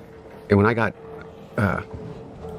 when I, Okay, there's a few people in chat who said this, so if this is true, then I take back what I said. Apparently the gummies weren't weed gummies or CBD gummies. They're just like literally gummy bears. If they were literally just gummy bears, then I think that's a cute, funny thing. I think it's, yeah. When he said legal in all 50 states, that's like I don't want to call it a dog whistle. That sounds so extreme. But I feel like whenever I've walked by weed shops or whatever, whenever I see things that say things like, oh, like legal in all 50 states, usually that means that it's like just under some CBD or some THC limit, and it's like just legal to meet like the medical marijuana. So I thought when he said that, that's what I associate that with. But maybe if they were just like normal gummies, I think it's just a funny name or whatever. Yeah. accepted the miracle of believing that there's something greater than myself that could help me get clean and sober. I lived in with that realization at the front of my brain every morning that I woke up, and still do. So, despite the perspective that anyone would have from the outside world, understandably, whether you love me or you hate me, I would suggest if you hate me, you don't know me, get to know me, then you can hate me. Mm-hmm. But regardless, is that it has been the last 6.5 years, despite everything that has gone on, has been the most incredibly difficult but fulfilling a period of my life. Good Yeah. one. I feel, I know. The difference is how easy it is to get addicted to drugs. 99% of people that drink alcohol have no problem moderating. Most people that do heavy drugs cannot keep it under control. So I hate the term heavy drugs because I think this is just so crazy. Even in my own chat, like the amount of people that will say like, oh, LSD, acid, that's like a heavy drug. I hate the term, number one. Number two, I think a lot more people, I think Adderall is a great example, I guess, of an amphetamine or methamphetamine, abuse like a drug like that, but don't get like super addicted to it. Because apparently, I don't know the actual numbers, but apparently a lot of students abuse Adderall in college. But I don't think a lot of these people become long-term addicts for amphetamines or methamphetamines. But so one, I think there are probably more people that abuse stimulants than maybe people are aware of. Number one. Number two, I would argue, and I don't even run in these circles, but just from what I've seen, I feel like people have a lot more of a problem with alcohol than some of them are willing to admit or realize.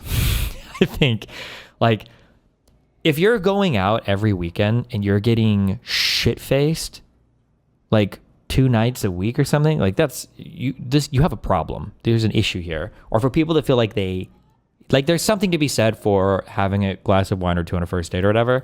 But if you like need alcohol to have fun, if you need it to like really enjoy yourself, I don't know. I think a lot more people have problems with alcohol, but because it's a legal drug, they don't really see it as a problem, you know? I know myself better than I've ever known myself in my whole life now, and I'm still learning. But I feel more comfortable in my skin today than I've ever felt. What if you're shit-faced and are pretty functional? There's a term for that. Alcoholic. Now, and I'm still learning. But I feel more comfortable in my skin today than I've ever felt in my skin. Good for you. Yeah. Good for you, man. Man, just, doing the math and thinking about the last 6 years, of what we've been through in this country. And then to think about what you have been through in your first 6 years of sobriety. I mean, holy shit, dude. That is your dad's campaign. Yeah. 4 years in the White House, and then the first year of the Trump administration. I mean, wow. That's a lot to go through for your first 6 fucking years of sobriety. Yeah. Congratulations. I've never seen a functional cokehead in my entire life. I didn't think the stereotype was real, but I know so many lawyers in LA and in New York City, even young people that do cocaine. Yeah, I think that the meme/stereotype on that is probably true, and that there are a lot of those types of people that do cocaine. I think is, yeah. I appreciate it, man. I'm really, I have to say, I know that I haven't handled it all. I'm by no stretch of any imagination remotely perfect, to say the least. But I am really proud of at least that. Good. I'm proud of my recovery. Good. Should be. Yeah. All right, Hunter, you ready? I'm ready, man. Uh-oh. Where did you grow up? Grew up in Scranton. Wilmington, Delaware. Oh, never mind. Wilmington is about 30 minutes outside of Philadelphia, south of Philly.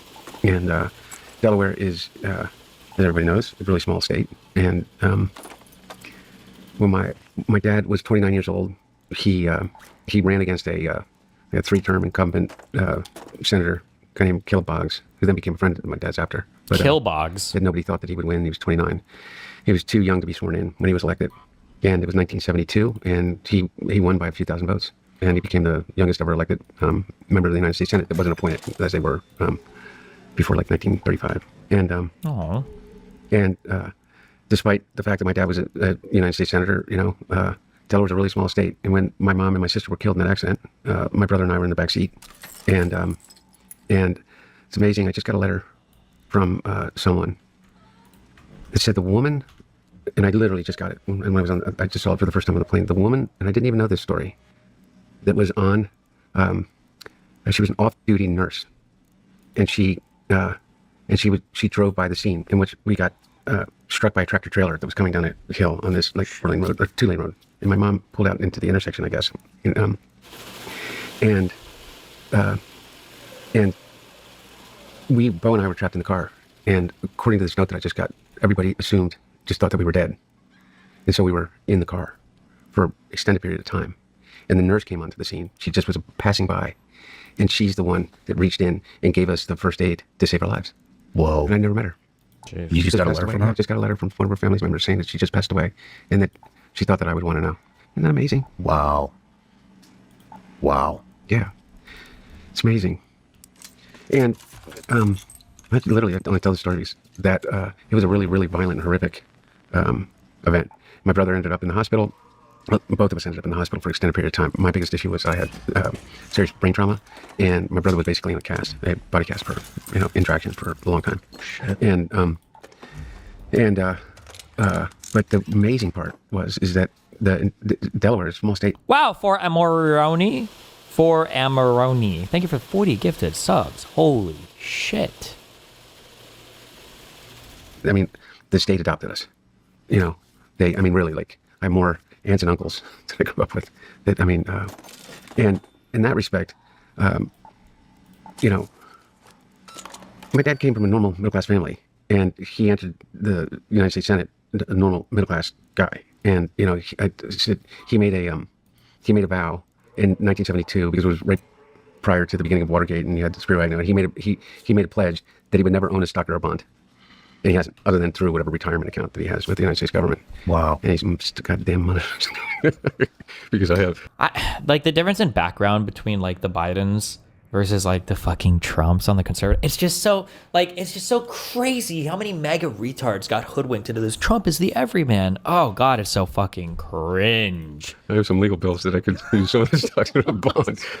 But my point is that, despite the fact that my dad was a United States Senator my whole life, Delaware's a really small place. And so, if I got pulled over for speeding, my brother and I on our way to school, it wasn't like, it was like, your dad Joe's going to kick your asses. You know what I mean? That was kind of the way in which we grew up. Because my dad commuted every day.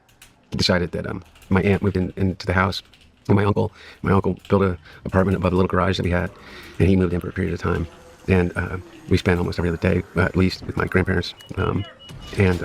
So we were raised, and then we got remarried when I was 7, and Bo was 8, and so I had a pretty normal life, and out of that tragedy, I kind of gained a whole kind of extended family that maybe I wouldn't have otherwise. It was a beautiful thing. Yeah. Yeah, and my relationship with my brother, I think one way or another, except when. Coke's worse because of how often you have to take a dose to keep high. The withdrawal hits you very quickly, and it's worse than a hangover. So take everything I'm saying with a grain of salt, but not really, actually, because fuck you. Because most of you fuckers say the most retarded shit about drugs. I guess maybe I come off as biased, because I have a prescription for an amphetamine. But, like, I feel like uppers and downers are just in totally different worlds of, you know what, actually, I'll make a strong statement. Fuck people and fuck downers, okay? Downer people are not fun people to hang around. Downers are just really bad, okay? Notice how we have like all the fucking Adderall and all the fucking Ritalin and Vyvanse and all this shit, right? And what are people complaining about? You have adults that are like, oh, kids are getting the ADHD stuff. It's too many kids with ADHD, and now they're all blah blah blah and ADHD, right? And meanwhile, we get cheap fucking fentanyl or oxy, And now it's like, we have fucking 100,000 people are dying from fucking getting addicted because they got one prescription after a surgery of fucking Oxy, and now their entire fucking life is ruined, and they're dying, and they're killing themselves, and they can't. It's like, there is a difference between these drugs, okay? Just... People say that, maybe different people are drawn towards different types of drugs, but I don't know. I think that, like, stimulants are just way different than, like, the downer. Like, people that die of, like, cocaine and shit, in general, are not dying because it's like, oh, my God, that guy partied so hard. He did so much cocaine. He got addicted to cocaine. It's because it was either, like, laced with something stupid, or they bought it or got some bad shit or whatever. Or, yeah, I don't know. I know it sounds, like, very not, like, conventional wisdom to me, but... I just don't think that in communities of people that do lots of drugs, I just don't think cocaine is seen as like, oh my God, cocaine? That's like the crazy drug. But I know that like colloquially, cocaine has like a crazy reputation.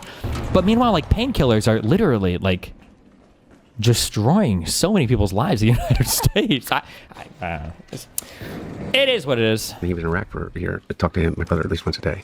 Really? Yeah. And we were inseparable, and we used to fight and beat the shit out of each other like brothers too. But yeah, he was my closest thing I had in the world.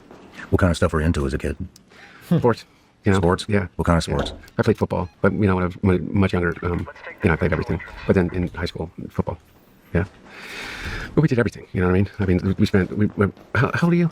43. Yeah, so I'm 55. So you're the tail end. You're actually no, you're not. But like we spent our lives outside. Like from the rule was when the street lights went on, and you had to come in. Yeah. And so we just literally, whether it was summer, winter, it didn't matter. We spent our entire time outside on BMXs and skateboards, and in the pond behind the house, and and all we did was shoot BB guns at each other. Nice. Yeah. What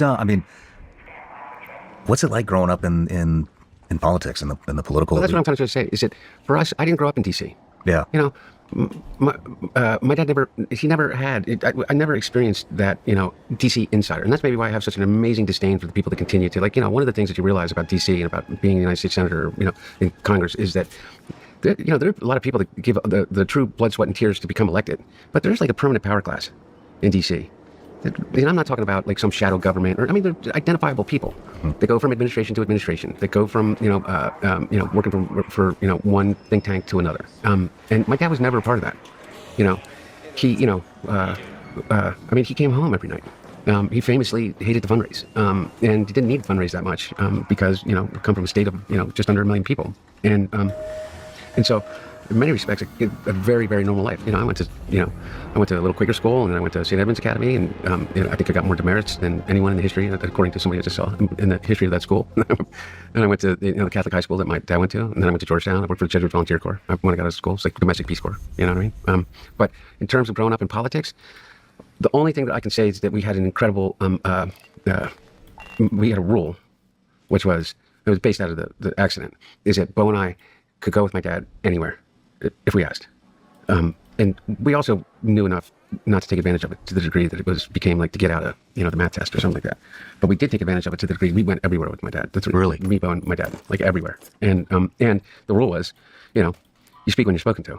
And if you're going to sit in a meeting, since we were 5 years old, is you go up and you shake somebody's hand. You say, "Nice to meet you, sir. Nice to meet you, ma'am." And then if you want to stay in the room, then you. So at a very early age, he was setting up the 10% for the big guy. That's what I'm hearing. You sit and you sit quietly until you're spoken to, and we love to do that. Really? Yeah. So we were with my dad.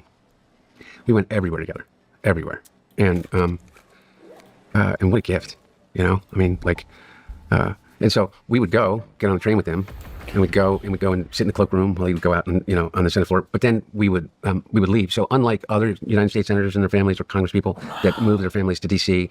and get a house in Georgetown and go to St. Albans and go to all the same restaurants, Bo and I we're a little shadow of a United States senator. But then we get back on the train and go back to Delaware. And so in that respect, it was a really unique kind of life, and one that I never didn't have. My dad's so proud. So you were like really close with your dad. Oh, he was so proud. The thing he loved to do more than anything is take people. Yeah. Wait, I'm sorry. I just had a mind fuck. Okay. What? Never mind. Yeah. They're talking about him like he's dead, right? You were close with your dad, right? He still is close with your dad, right? Well, he would literally, we would be walking in the Senate, and he would run into some tourists from Jiminy. I mean, like, it didn't matter what state. And because they'd be like asking somebody how to get somewhere, he'd go, come on.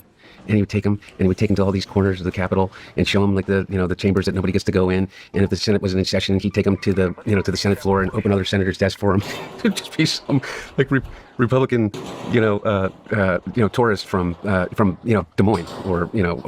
Hunter seems chill, but he's still corrupted, though. I don't like the story of him marrying his brother's wife. Well, to be fair, didn't he marry his brother's wife in like the only acceptable circumstance to do so, which is like after his brother was dead? It's not like he stole him or stole her from him or something, right? Am I making that up? Wasn't it was it the car crash or cancer that killed Poe? I swear to God, if that thing starts shooting at me. It comes up in this? Okay. Omaha. I mean, literally. And hey, and I love that with my dad. He's so proud. He knew every story of every great person that had come before him, and I got to sit, spent a lot of time with people of names that nobody would remember, but they were kind of like our babysitters to Bo and I, and people that would kind of be shocked in terms of the politics. Almost all of them, not all of them, but a great deal of them, Republicans, very conservative Republicans. I mean, I suggest if you want to read something about the way in which my dad served as a United States Senator, go read his eulogy for Strom Thurmond. Okay. And for whoever listened to this, Strom Thurmond, started the Dixiecrat Party because he broke from the Democratic Party based upon their position on civil rights and on the Voting Rights Act. And over a very, very long period of time, Strom Thurmond very much changed. But he led a career that was incredibly chill. As relates. Jeez. My dad, was able to work with him, and he was able to work with people like Jesse Helms, and I think that he had more success in terms of bipartisan legislation than any president in modern history. And one of the reasons is because he was trusted by Mitch McConnell and the people that had worked with him for decades in the Republican Party. True. But anyway, that was my life, and so it was very, very normal in the respect of went to Catholic day school and went to a Catholic high school my dad went to. Played football. I got in trouble. I got in fights. Made it through, and not completely unscathed, but with an incredibly tight-knit, close family, and pretty idyllic childhood combined with this experience that I don't know of anybody that I know. Bro, getting to assembly sucks. What the fuck? At least during that period of time, as a kid, I was able to witness some of the things that Bo and I were able to witness. That's interesting. Yeah, it was really, really amazing. Yeah.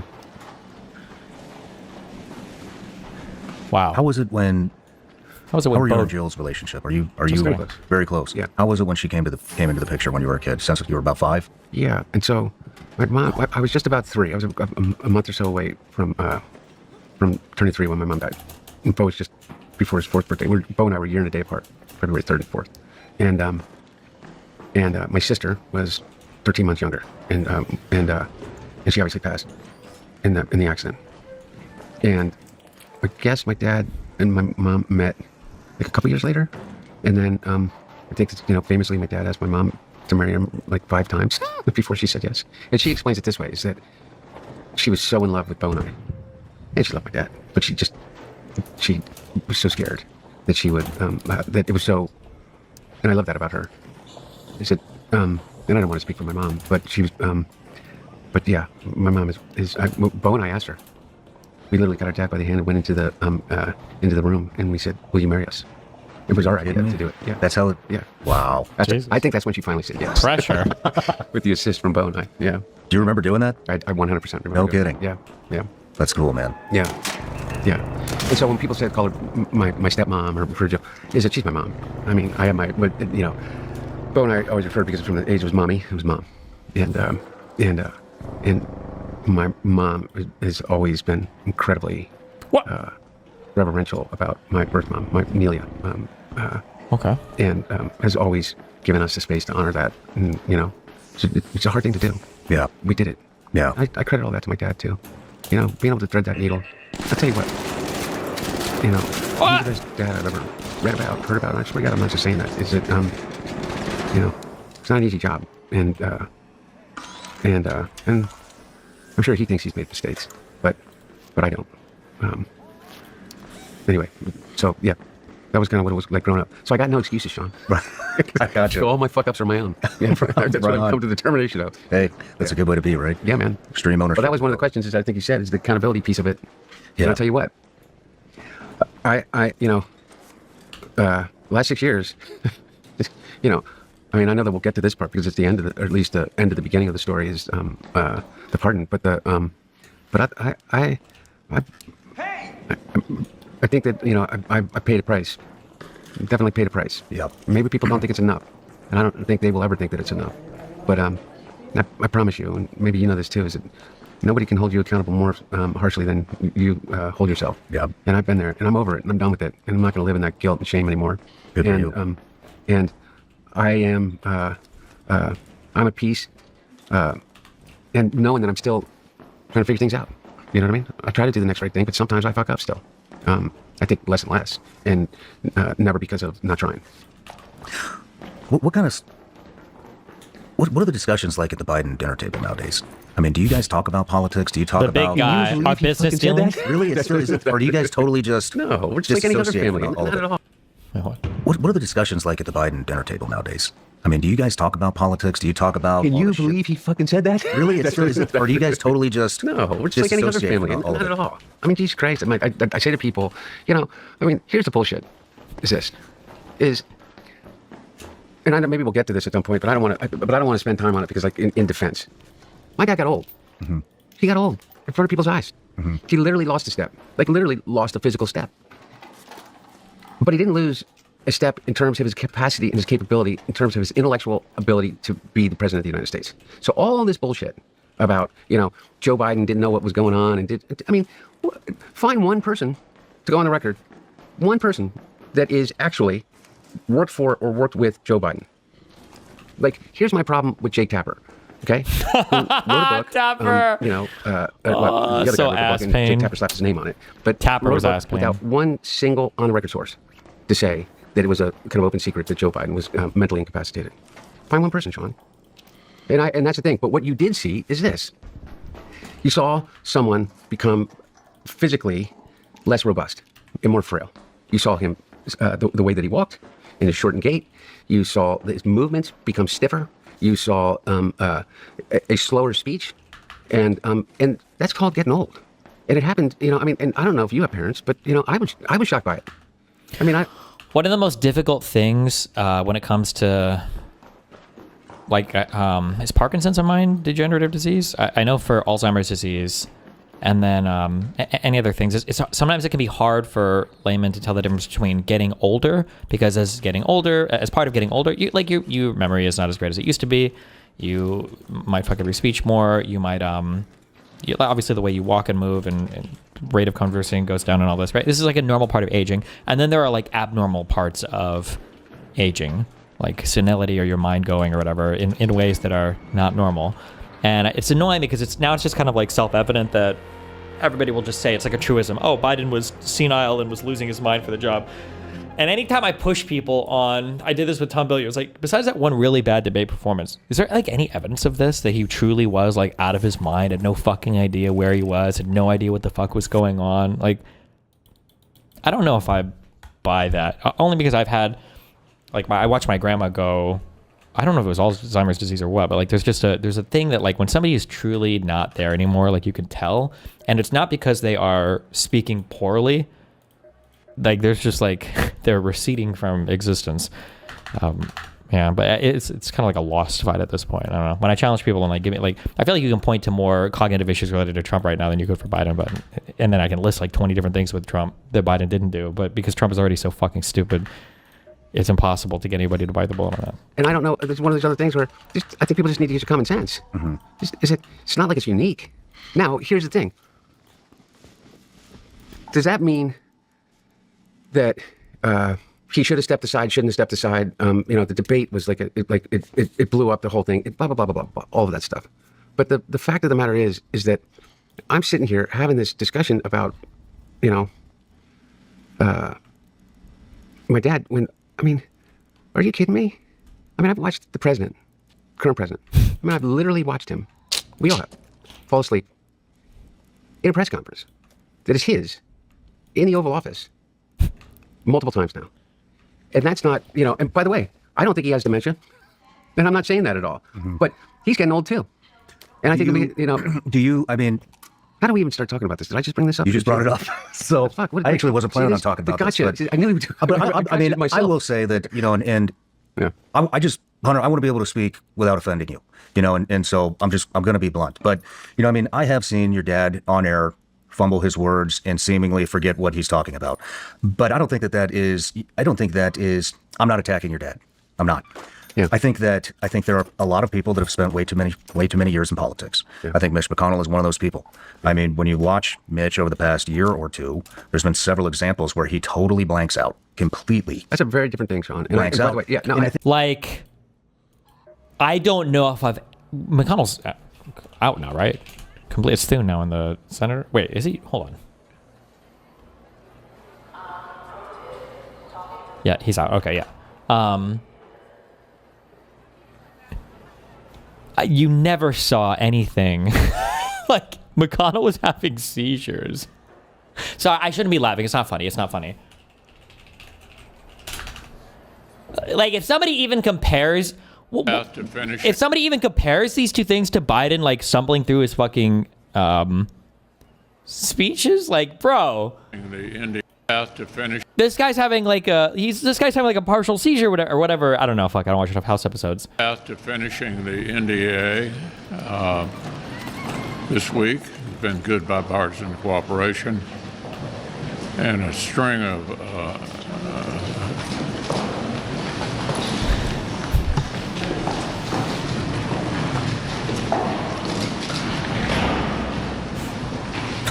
I'm sorry, it's not.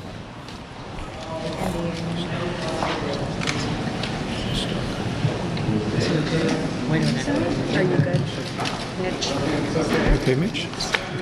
He's checking. Anything else you want to say, or should we just go back to your office? Is he seizing, or is this like a partial seizure, or what's happening here? Say anything else? But like this is not comparable to Joe Biden slurring or fucking up his Bruce? his debate or his speech or whatever. Like it's just not the same. Let's go back to the Go ahead, John. We'll take it back. Leave it. Let's go back to the Go ahead, John. Jesus Christ.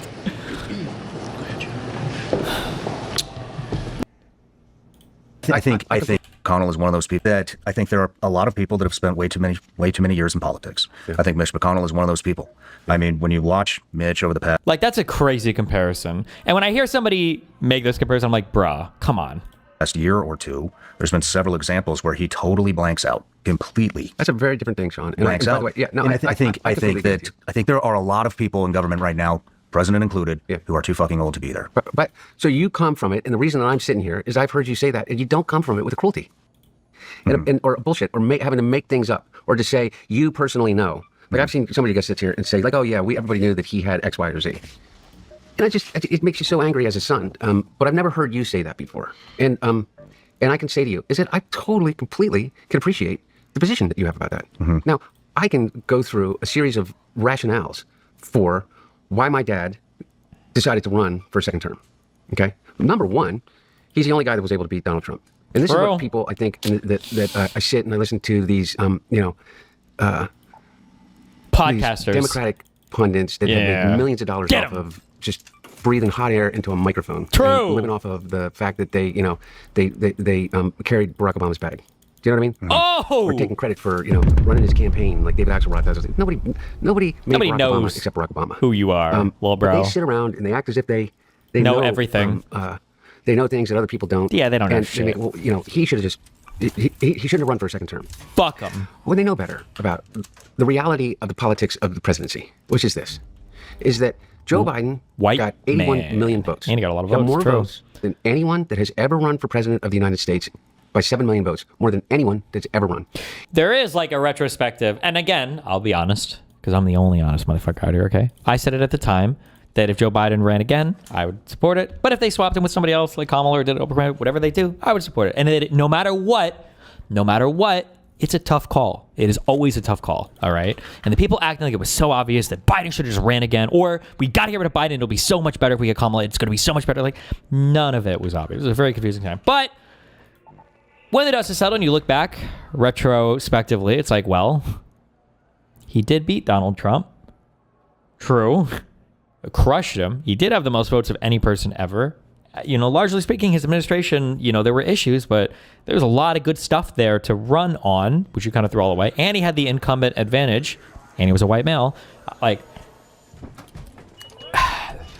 had a higher voter participation rate than any time since 1900. Okay? And he came into the presidency, and in a 2-year period of time, he passed more bipartisan legislation than any president since Lyndon Johnson, since 60 years ago. Okay? He passed the PACT Act and the Chips and Science Act, and just go down the list. He passed the Infrastructure Act, and then he passed the IRA. He passed more legislation on a bipartisan basis, by the way, than anybody. He would have passed immigration reform if Trump blocked it. True! And so he goes into the midterms, and he has the most successful midterms of any president since FDR. True. He limits the losses. The blue in the House of wave. Remember the red? Well, it wasn't a blue wave, but they were supposed to be like the huge red wave, and it never materialized. True. Representatives to single digits. He gains a seat in the United States Senate. It hasn't happened since 1932, and he picked up more governorships in state houses than any president since FDR, since 1932. Also, who worked with supermajorities. So after that, what's the decision that you make as a president of the United States? Because if you say that you're not going to run at that time, what ends up happening is you become a lame duck.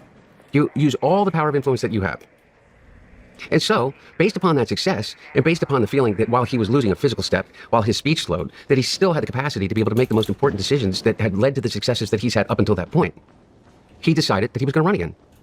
And then he ran. And then what happened is every little thing, every time he went up the steps of Air Force One, and if he used the short steps instead of the long steps, and if he stumbled when he was walking to the podium, and if he tripped... Every single misspeak, every single video that was cut in a different aspect ratio to make it look like he was walking or waving at remember that one where Biden is waving at no one and walks off in a random direction, and in reality it was like just a cut, it was a trimmed video. Every single thing got picked up and played over and over and over and over and over again.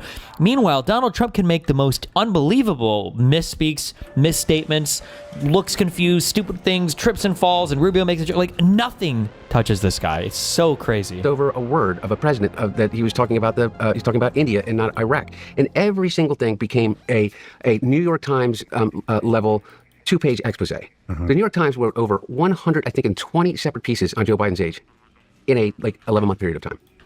Fox News. Well, there's people that voted for Biden that are doing it now. They're like, what did I do? Right. What did I choose? How is this guy? Yeah, you just can't listen to an interview or he's saying something. Is this about the ships or the planes or whatever? At all. It's like you can't listen to those interviews and feel like you made a good decision. I don't know how you could. Did you hear what he said yesterday or a couple days ago? He was talking about the Revolutionary War. He's like, one of the reasons why we lost the Revolutionary War, one of the problems with the Revolutionary War was they didn't have enough airports. Yeah. The coverage on Biden was so unhinged that even when Biden was quoting Trump, it was a bad thing about Biden. Have you seen that?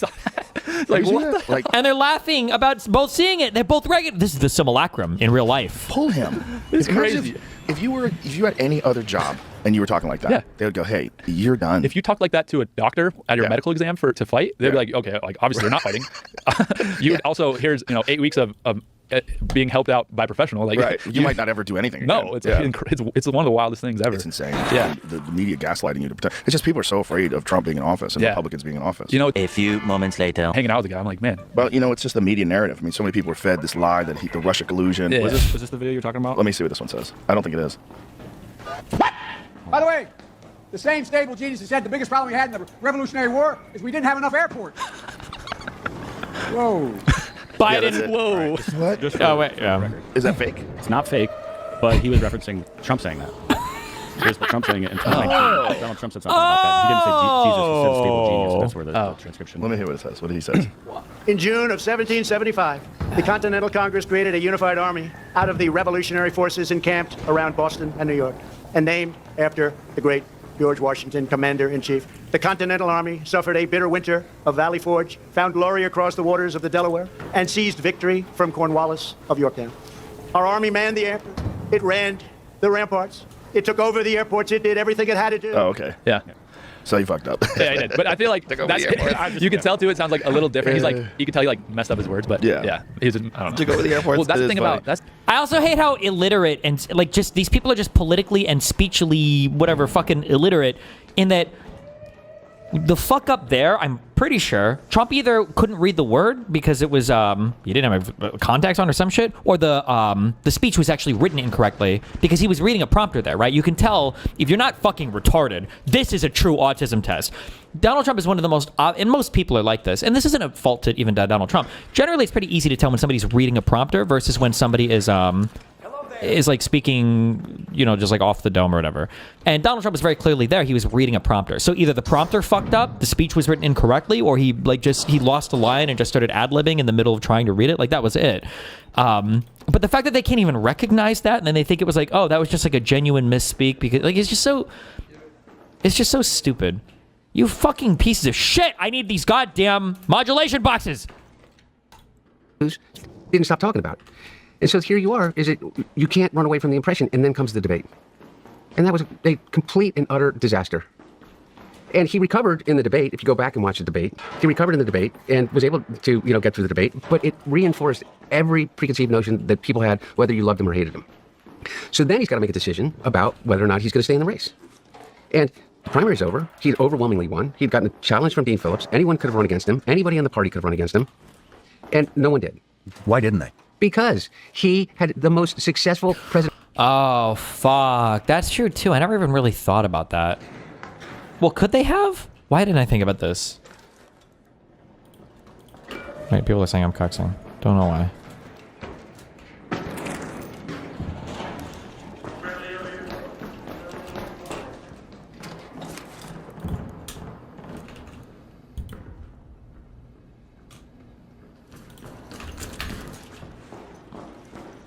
Okay, hello?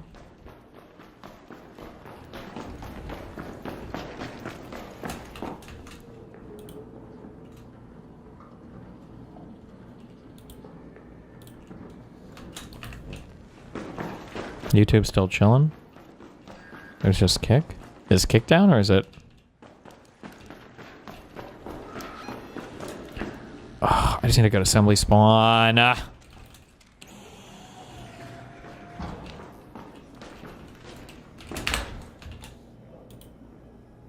My bandwidth is fine.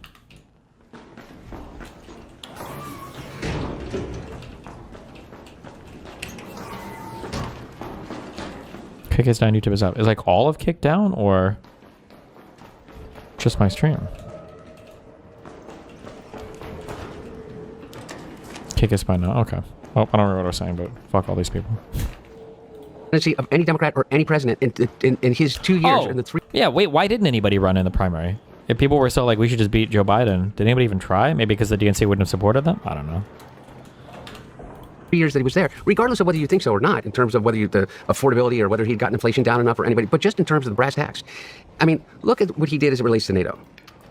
He was able to negotiate you may disagree with us strengthening NATO, but he was able to bring Sweden and Finland into NATO, the first separate new members of NATO since the pact was created in 1948. How many hostages saved in Israel, too? I mean, whatever your more than Trump. On the things that he did them exceedingly well and accomplished them. And he had mistakes like every other president's had. Some that I may disagree with, but absolutely 100% had some real failures also. What do you think some of those failures were? I think one of the failures was the way in which they executed the withdrawal from Afghanistan. I think it was an obvious fucking failure. I think 13 Marines are dead.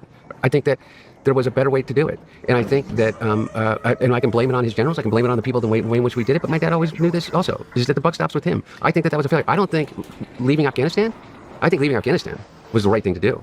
I think that in terms of the 20 years of blood that your brothers gave for an endless war in $8 trillion, is that there is a never-ending lust to continue to sell material and our blood, sweat, and money to a country that has never been anything but a killing ground for empires. Mm-hmm. So, regardless of whether you believe that or not, the execution of the withdrawal resulted, I think, in and by the way, you can blame part of it on Trump and that he let all those people out of the prison and tell them, but you know what? It stops with the president. That's what he said. That was a mistake. Well, how does he feel about that now? Can you fuck you, Shawn Ryan? Can you imagine if that would have been Donald Trump's pullout? Every single conservative in the United States would be talking about that Doha agreement until the end of fucking time. That Biden negotiated in Doha. He didn't even have the government there. He didn't even invite the Afghanistan government there. It was only the Taliban. He needed the worst deal of all time. Blah, blah. Like, same way that I do, is that those lives literally are, I mean, I don't think that there's anything that is more. And I don't want to speak for my dad, but I know my dad. Is crushed by that, crushed by it, just absolutely crushed. And I don't expect. I don't like when we lose the idea that would be a surprise to anybody. Like, for instance, I disagree with George Bush on a lot of shit when he was president, but I never, ever, ever questioned whether or not he was a patriot. Or by the way, I guess patriot. What does that even mean? Is that Oh no! Is that if he could, he would do anything that he could to protect. Hold on.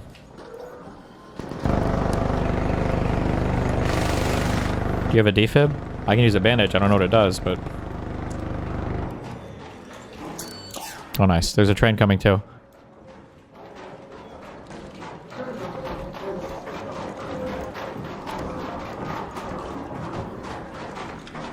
Bandaging him stops the bleeding out for a short time. Oh, they don't recover any life? Stop it, dude.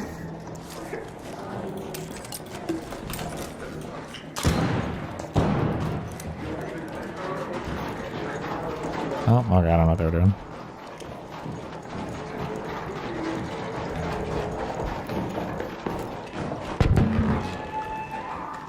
Oh.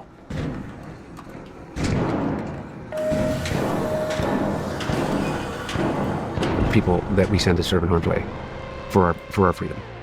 I just believe that. And doesn't make it any easier for the people that have lost people, for the families that have lost people, for the brothers or sisters of dad. I mean, shit. I don't know for certain that my brother's brain cancer was the direct, result of the burn pits that he lived by for a year in Iraq when he was there. But I bet you had something to do with it. Well, I bet it had something to do with it. It's not like being shot, and I'm positive it had something to do with it. But I mean, like, I don't want to. Like, the point being is, I don't know. I think that there's a lot of things that you can't imagine. The kinds of decisions that you have to make as a president, and that if you have a heart and you care, is just must be so overwhelmingly beyond comprehension difficult. I cannot fucking stand the way the Afghan withdrawal happened. Yeah. It I don't even want to talk about it because it's just as a heads up, because I know some people love to trade on the fucking blood of fellow soldiers who come out of whatever military thing and they wield this little veteran badge, like a little fucking viewer boost thing. You do not give a fuck about a single dead soldier if you have never even paid the slightest bit of attention to how that withdrawal was negotiated. Okay? You love when fellow soldiers die, and you love when you can use it as political leverage, and you are a soulless fucking ghoul if you have never for 1 microsecond realized how mind-fuckingly, stupidly, crazily, idiotically negotiated that withdrawal was. It was always going to be a fucking disaster. Maybe no soldiers would have died. Maybe there was another way to do it, possibly. Without it's hard to know, one way or another. Again, it's not like the Taliban were the ones that were killing U.S. soldiers on the way out. But if you've never even for a microsecond considered or given public attention to how fucking stupidly that negotiation was done, then fuck you and fuck everything you're saying about it. Okay, it's disgusting. I don't even want to talk about it because it's going to get me into a really dark place. Yeah. But I will say that when you have to make a decision and whatever decision you're going to make, people are going to die. Yeah. Because of the decision that you made. Yeah.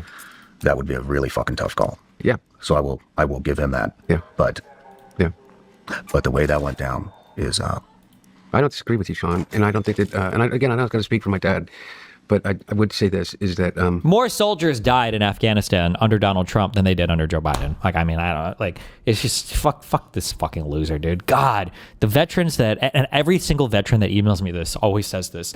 The veterans that have podcasts or market themselves, and especially, I don't know why, but especially the ones that were in special forces, are always the cream of the crop scum fuck people every single time. I don't know why. I don't know how, but it just always seems to be podcaster who is a veteran, who is special forces. You're about to hear the stupidest shit you've ever heard in your entire fucking life. I don't know why. I don't know why.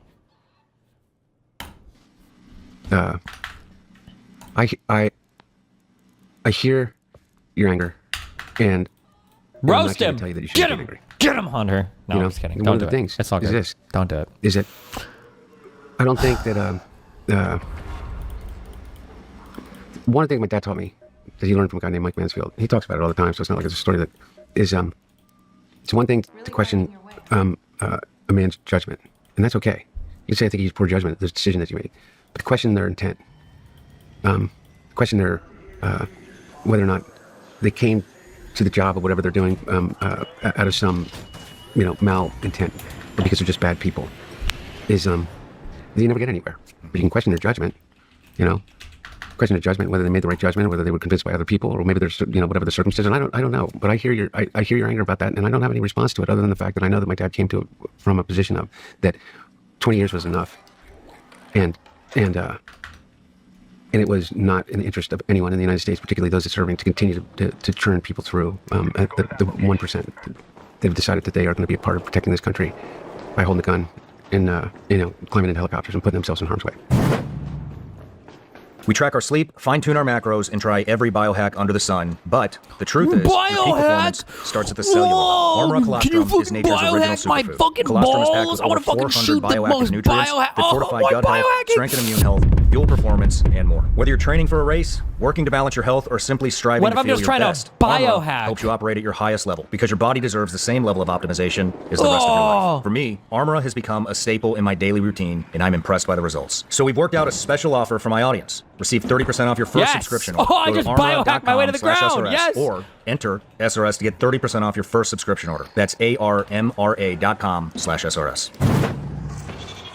Want more from The Shawn Ryan Show? Join our Patreon today for more clips and exclusive content. You'll get an exclusive look behind the scenes where you can watch the guests interact with the team and explore the studio they're before every biohacking episode. Plus, right now? unlock bonus content like our extra intel segments where we ask our guests I need to stop coming additional down to this questions. Our new basement and never SRS get to the on-site assembly specials hall. And access to an entire tactical training Get me library out of here. you I'm will recalling. not find Get me the anywhere fuck else. out. And the I best fucked part, up. Patreon members can ask our guests questions directly. Your insights can help shape the show. Join us on Patreon now, support the mission, and become part of the Shawn Ryan Show's story. Only if they help Let's me get back to you. biohack. Yeah, let's get back. Georgetown University. Did your dad ever, or your mom, I mean, did they ever talk about what they wanted you to be? Did they want you to get into politics? Did they want you to be an attorney? No. My dad wasn't like that. I mean, I kind of, I always wanted to write and paint. I mean, literally, so No kidding. Yeah, You were always into from it. the time I was a kid. Yeah, and I think the truth of the matter is that I never had the courage to do it. I mean, it takes a lot of courage. And people may think that that's an exaggeration, but put yourself out there through whatever True, creative and your process that destiny, you're too. like privately engaged in. I mean, it takes a lot. You know what I mean? Like, it's like, I'm always amazed by people that can get up and dance in front of other people. I was never that guy.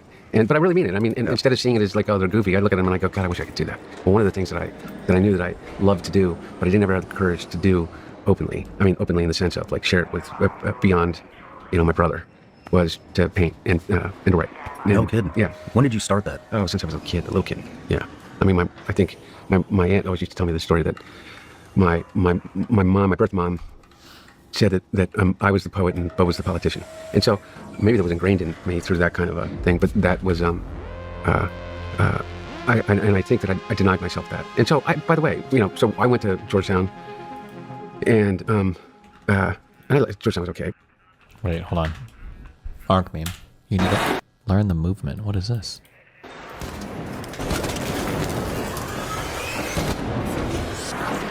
Jesus, the sensitivity.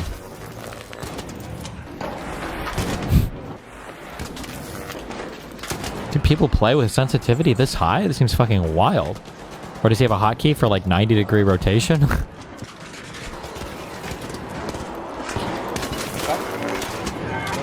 Pushing. Tuck. Oh my god. Do you think turn binds are ethical or? But I had a. I can do everybody that. gets a Jesuit. Yeah, You move I'd win. To your freshman dorm, the Jesuit lives on your floor. And a guy named Ted Disiak. And Ted Disiak had started the Jesuit International Volunteer Corps. And it was like a similar to the Peace Corps, but it was kind of branded as a under the Jesuit order, but only in the sense it's non-ecumenical. It wasn't like a out proselytizing. It was like working in the community, social justice thing. So they had a program in Dangriga, Belize, and they had a program in Micronesia, and they had a program in Nepal. And that program, they had volunteer opportunities in those places. And so Ted Disiak and I became close with Father Disiak, and he along with 9 or I think 10 other students started a summer program, which is now in 13 different countries, and is a summer volunteer program, and for 20 Jesuit universities all over the world. But we started it in Jesuit International Volunteer Summer Program in Belize. Wow. And so when I graduated from college, that's what I wanted to do. And I thought I was going to go into the Peace Corps. And another guy that I was friends with, Bill Watson, another Jesuit priest. These are young, really brilliant guys. PhDs in philosophy and just amazing individuals, really dynamic people that have lived all over the world. And he suggested that I not go, there's no need to go outside the United States. He said if I wanted to serve, there was plenty of communities to serve here. And so I did the Jesuit Domestic Volunteer Corps, the JVC, Northwest. And I ended up I was supposed to go to an Indian reservation in eastern Washington State. And I ended up going to Portland, Oregon, and ran an emergency services center for people that basically families that didn't have enough money to they'd like turn on their utilities to turn the lights or the gas or people with small or groceries. And I was I sat good spawn, but late in the basement of a St. Vincent de Paul church in off Martin Luther King Avenue in Northwest Portland, and people would come in and I figured out how to get them groceries or go advocate for them to get their their utilities turned back on or make sure their kids could get to somewhere with heat until we figured it out. And then I did that for a year, and that's where I met my first wife, and we had Naomi shortly after that. How'd you meet her? Yeah, she was also a volunteer. She was in there. Yeah, and then Naomi, and then I kind of realized that we're about to have a baby, and $80 a month wasn't gonna cut it. That's what you made as a volunteer. Now you got to live rent free in a house with other volunteers, but you got $80 a month, and everybody pulled their money for groceries, and even in 1992, $80 a month was pretty rough. Pretty rough. But it was amazing. It was an amazing experience, and but then I went to I decided I needed to go back to school, and so I went to I applied to two places. My brother was at Syracuse, and I applied to Syracuse because they had a famous program for writing program at Syracuse, and two schools. One was University program, and you can loot the giant program. machine. And so I got into that writing program. What do you mean? How? And but then I also got into Georgetown Law School and Duke, and I didn't know how I would be able to raise have a baby. I was 23. I thought I got to be near family. Man. And so we went to DC, and I went to law school, and then I transferred because I didn't get into Yale when I first applied. But the dean had told me that if I did really well in my first year, I would make it to I could apply to transfer. And so I got in. I was one of 10 people out of like 5,000 to apply to transfer, but I did really well. And I had Naomi on the day of my last exam, on December 21st. My civil procedure exam, and Professor Abernathy let me out of the exam to go have the baby. No kidding. Yeah, and I took it after Christmas. Right on. But I did well, and then I went to Yale, and we lived in a basement apartment on Court Street. And I think I'm the only person that got to cut the line at Sally's Pizza, because Flo was the famous Flo who sat at this famous pizza place in New Haven, who has the best pizza in the world. I looked like a kid. I mean, when I was 23 years old, walking around with Naomi. Fuck you. I went everywhere with her. And, I looked like I was 16. People used to stop us all the time and go, now, when you get home, tell your parents that your little sister needs to, do this, that, or the other thing. How old is she now? She's 31, and she just had my, not just 11 months ago, she had Willie, my grandson. Congratulations. Yeah, man. How was it being a granddad? It's the best. It's incredible. Yeah. It's and she's the best. I mean, she's an incredibly accomplished woman. Her husband is I love a lot, and he's a public defender. He served in he was an active duty JAG officer for about 2 years when he got out of law school, and he's in the reserve now. And he's now a public defender, and in LA, and now he's a 5th year associate in a big law firm. Yeah. Where do we go from here? Well, after that, I had a decision to make, and I had a lot of debt. And so I had my law school debt, and I had my college debt, and so and at the time, I remember it was like $140,000, between law school and Georgetown, because I'd taken out loans to go, but my dad couldn't afford it. I remember my dad gave me for my first semester, he gave me the check was $7,500 for my first semester at Georgetown, and he said, this was more money than I think than my entire college and law school combined. And it was $7,500, and you think about it today. And that was my dad. My dad had to, in order for us to do that, I remember distinctly, he bought an old property in Wilmington, in this little part of Wilmington called Greenville, and this old beat up house, beautiful house, but he bought it for like $100,000, but it had like 5 acres, and so like he sold off pieces of property to pay for, my first year of college. But then we took out loans. And so then I was married. And then I had law school loans. And the only way I was living off of was the money I would make as a summer associate. So when I was getting out of law school, what I thought I would do is to spend a few years and do what a lot of people that I was working with then is, instead of going to public service directly, is go work in the banking world. And I was going to go work, I got offers from Goldman Sachs and a bunch of other, and I couldn't see how I'd live in New York City with a baby. And I met somebody in Delaware that was running a big bank there, and they convinced me to go work in Delaware. And I went to work for a bank in Delaware, and I was in the executive management program. And after about 2 years of it, I was like, I couldn't do it. And not because it was a wonderful place to work, but it's just like my heart was in it. And so I went down and I served in the Clinton administration the last 2 years of it. And I was executive director of e-commerce policy for the Department of Commerce. And they used to call it e-commerce. How was that? It was a great experience. I worked for Bill Daley for 2 years. And I traveled the world with him, and e-commerce at the time was a new thing. And there was real questions about, privacy, a lot of stuff that still hasn't been resolved to this day. But it was a big job, and that, my title was a lot bigger than my ability to affect anything. But it was a great learning experience. When you were growing up, especially, I don't know, maybe from teenage years on, I mean, your dad's a senator, and I would imagine that a lot of people would try to use your dad's kids to get to him. For example, the bank that you work at, I know that I have that they were a major donor to your dad's campaigns. Mm-hmm. I mean, would they ever? What type of people would try to use you to get to your dad? How would they? Well, I mean, that's the thing. Is that the reality is this? Is that you come to the understanding that I don't really think that there's an industry, or a profession that a United States senator doesn't have some influence over. Mm-hmm. And so, the question is whether or not there's ever been an instance in which I've asked my dad to do anything on behalf of somebody that's employing me or paying me. And the answer to that is no. And the proof of that is this, is that you have my digital footprint. Everybody does. The entire world has literally the entirety of my digital footprint. Every text message, every email. I'm sorry. I might just be hating right now. Or maybe a lot of the big dogs I've been with just aren't behaved very well, I guess. I feel like when it comes to, especially like the bulls or like the pit mixes or whatever, these dogs have like the strongest fucking necks in the world. Because every time they even think you're behind them or like above them, I know for Shaq or Kobe at my kid's mom's house or whatever, if you're behind them, they do this like where they're like trying to like fucking, they're trying to fucking lick you all over the fucking face, basically. Why does every dog here look like they hate their lives and they're so fucking petrified?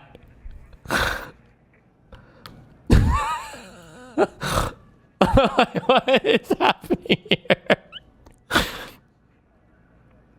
Why is this dog so scared?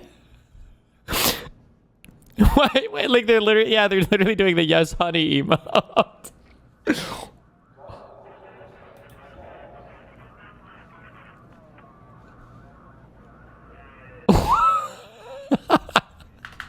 Oh my god. That's the thing about me. Every phone voicemail, every photograph, everything. And some of it not even real, but everything for over 25 years, going back to 2000. And I challenge you to find one time in which you will find one communication from me or a communication from someone in my dad's, in a position of authority in my dad's office, in which he said, I need you to do this because I'm getting paid. I'm not accusing you of it. I know, but here's what I'm saying is that everybody else is. Mm-hmm. You may not be accusing me of that, but my response to it is this, is that unlike anybody else, I'm the most transparent motherfucker you ever met. Fucking A. True. Now it's hard to empathize with Hunter in this position. I can't imagine what he must feel like. But like, put yourself in his position and imagine where people have gotten a hold of your personal laptop, personal pictures, personal whatever, and they've managed to leak and throw out every possible thing they can find about you on the internet, and they still can't substantiate any of the major claims about you, but everybody walks around acting like they already have been. And meanwhile, none of the shit, some of these motherfuckers' names aren't even public. You might not even know who the fuck these people are. That must be just an insanely crazy experience to have to live through, where you know that if any of these other people had even like 1% of the spotlight on their shit, that's just gotta be what a mindfuck of a feeling the Hunter Biden guy must have on this. That's got to be crazy, you know? Right on. I mean, come on, man. Yeah. You got it all. Everybody, I'm not you. I'm not. By the way, my face when Pixie is fucking tweeting out about how I can't believe there's no transparency in this administration for victims and no transparency in Epstein files. Meanwhile, they're so ass-pained over the sanctions we filed against them. They're trying to push to have every single part of all of our depositions made permanently sealed and private, even though they've been quoting them verbatim without even, I don't even know if they did redactions. Can somebody tell me, every time we quote from Rose's deposition, we're redacting heavily a lot of stuff. I think they straight quoted or had transcripts in there. I don't even know if they did fucking redactions in those. I'd have to go back and check. But now they're like, well, actually, I think I want to just fucking seal all of it permanently. It's like, now you do. Interesting how that works. You got it. They got it all. Everything. They got it all. Not only they got it all, but they reply to Ms. Given Kick Chat. Hi, Mizzy. What's up, buddy? Spent 7 years investigating me with every Merry single Christmas. alphabet agency in the country and in the world. Everybody. And what did they come up with? Is that I didn't pay my taxes on time for a 2-year period of time in which I was a inveterate addict, and I wrote a book about it, and then paid my taxes with penalties and interest. Yep. And during that time, when I wrote a book. Just so we're all clear, when the Republicans, who could never substantiate any of the crazy shit they were saying about him, finally charged him with crimes, one of the crimes that they charged him with relating to the IRS tax stuff were taxes that, my understanding is, they were all already completely paid off with penalties. He'd already negotiated a settlement with the IRS, and all of it had already been paid off with penalties. That was one of the crimes he was charged with, for already paid off taxes. But, you know. Book is that I bought a gun. That's it. Now, every other accusation, and I know where you're getting to, and not where you're getting to, it's I think an incredibly fair question, particularly in a time in which there is just such open corruption, is what, like, the impression that I think that the New York Post and everybody else, or even Tucker for that matter, has tried to leave people with, is that I've been drifting off the coattails of my father and my brother, and that I am, like I went back and I worked for MBNA. MBNA was the largest credit card bank in the United States, and at that time, and like any other bank, they had significant interest before Congress. I worked in the general counsel's office in MBNA. I don't know what to tell you. Is that they're the largest employer in the state of Delaware. I wanted to live in the state of Delaware. Now, I could have gone to work for Bank of America, or I could have gone to work for Goldman Sachs, or I could have gone to work for JP Morgan. Would they have any less of a interest? It doesn't mean that any of those banks weren't major donators also. They all were. But by the way, what I'm saying is that there is a here's another. Another major donor to my dad is the trial lawyers.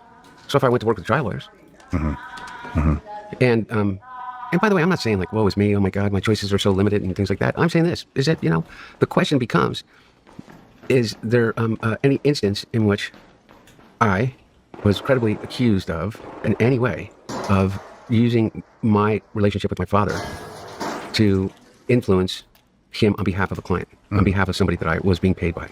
And I can not only say no and hope that you believe me, but I can say not only no, you can look at every email that I ever sent. You can look at every text message that I ever sent. So I'm not sitting here telling you and hoping that you believe me. And that's what I was talking about, I think, earlier, is one of the real gifts of the last 6 years is that I got nothing to hide, Shawn. I mean, it is all out there for anybody that wants to, Wait, why is it that for singular, there's no S? For plural, there is an S. But for zero, it's treated as plural, right? Like there's 20 people, there's 20 viewers, there's one viewer, or there's 0 viewers. I need the Illuminati sound. That's not it. Look at it. Now, you can continue people can continue to lie about me and make shit up. Hunter, I just want you to know that I didn't mean any, that's not where I was going with this question. No, I didn't think you were going there. I took it there. And the reason I took it there is because I found it an enormous opportunity to talk to somebody who would listen about it without being defensive about it. Well, I'm going to tell you the tough questions that I'm going to ask you before we get there. I'll tell you what they are. Okay. I'm going to ask you some tough questions about Burisma. I'm going to ask you some tough questions about the laptop. I'm going to ask some tough questions about, actually not even tough questions. I'm just going to ask you to tell the story about your brother's ex-wife and you. And Jesus. I think we'll have a really good discussion about addiction. And I think the last tough questions will come towards the end when we get to the pardon. And other than that, we're just having a discussion. And so with that question, what I was actually... Other than like the 4 or 5 incredibly tough areas that you've been scrutinized for in your life, other than that, we're just big chilling, brah. Jesus.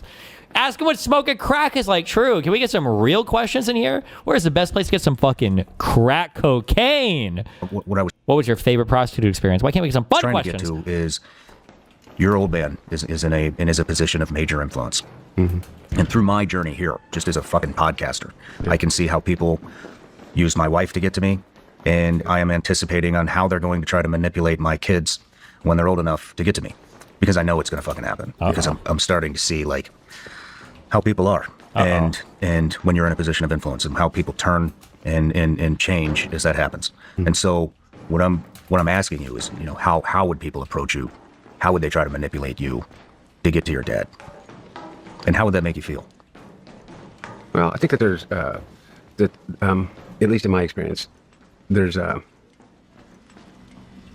were two obvious ways in which that would happen. But there were the one way is just a full frontal assault, you know, which was easy to say. Like, there is no way you could loot this machine. You know, I don't believe I ever said where this. People would come and say, "Hey, can you talk to your dad about X? You know, I think it could be really cool for you." You know what I mean? And like, you know, this could be really great. Or and that was an obvious. I need frequency modulation boxes. Yes, this would probably be a good place to look for them. Either that or communications beside lobby. Yeah, why the fuck do you think I'm here? Thanks, buddy. Well, you think this would be a good place to look? Oh, maybe that's why I'm here. Oh, do you think maybe that's why I'm here right now? I should have killed that guy. It's an obvious no. It's an immediate, at least in my experience, is like, no, like I don't do that. And I really don't do that. And I never did do that. And regardless of whether anybody believes me or not, that 100% was the bright line rule in anything that I did in my professional career. And everybody knew that. And then the other way, however, was a much more insidious way, which I'm sure that, you know, whatever level that you're talking about in terms of your own familial relations and as you become more influential, or as your influence has grown, is just a much more insidious way about people that you believed to be honest, straightforward, interesting, in which you figure out, though, at some point, that they have an agenda. And they have an agenda that's all about them, and not about you personally, but about what you, what your wife can do for them as it relates to you. But you find that out pretty quickly, and you know, and that's really kind of easy to figure out at some point when my dad was a United States. Sorry. Hey, hello. I hear somebody talking to me.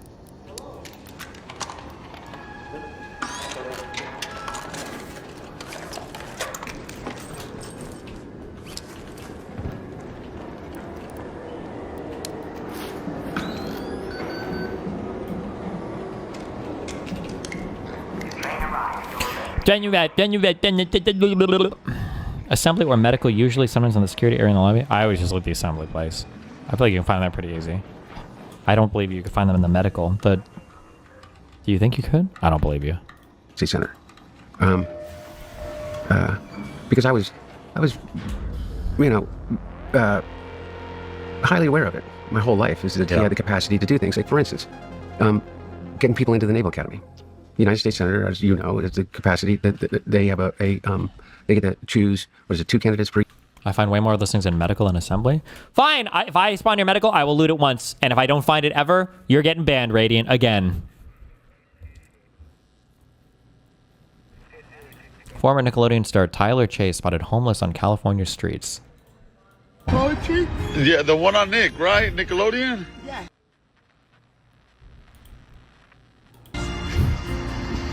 What was your name? What's your name? Wait, really? Tyler? Curtis, Mendez, also Tyler Chase for Poetry of Hollywood. Actors, so the kids of Nickelodeon. Tyler Chase, one of the... Damn, bro, how'd you get... Why are you in the streets like this? Why are you in the streets like this? Chase Bank. Oh, damn. Hey, you know what? I got some cash for you, bro. I got some cash for you. Here in California. Here, look. God bless you, sir. May I give you this gift? No, don't worry about it, bro. Don't even worry about it. Don't actually. Don't even worry about it, bro. Damn. Oh, my security breach is right here. Per year?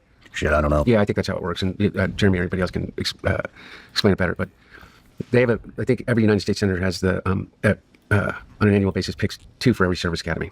They can appoint 2 people. And so a lot of the things that my dad did as it relates to things like that, realizing that there's an enormous room for abuse of that. Wait. Uh-oh.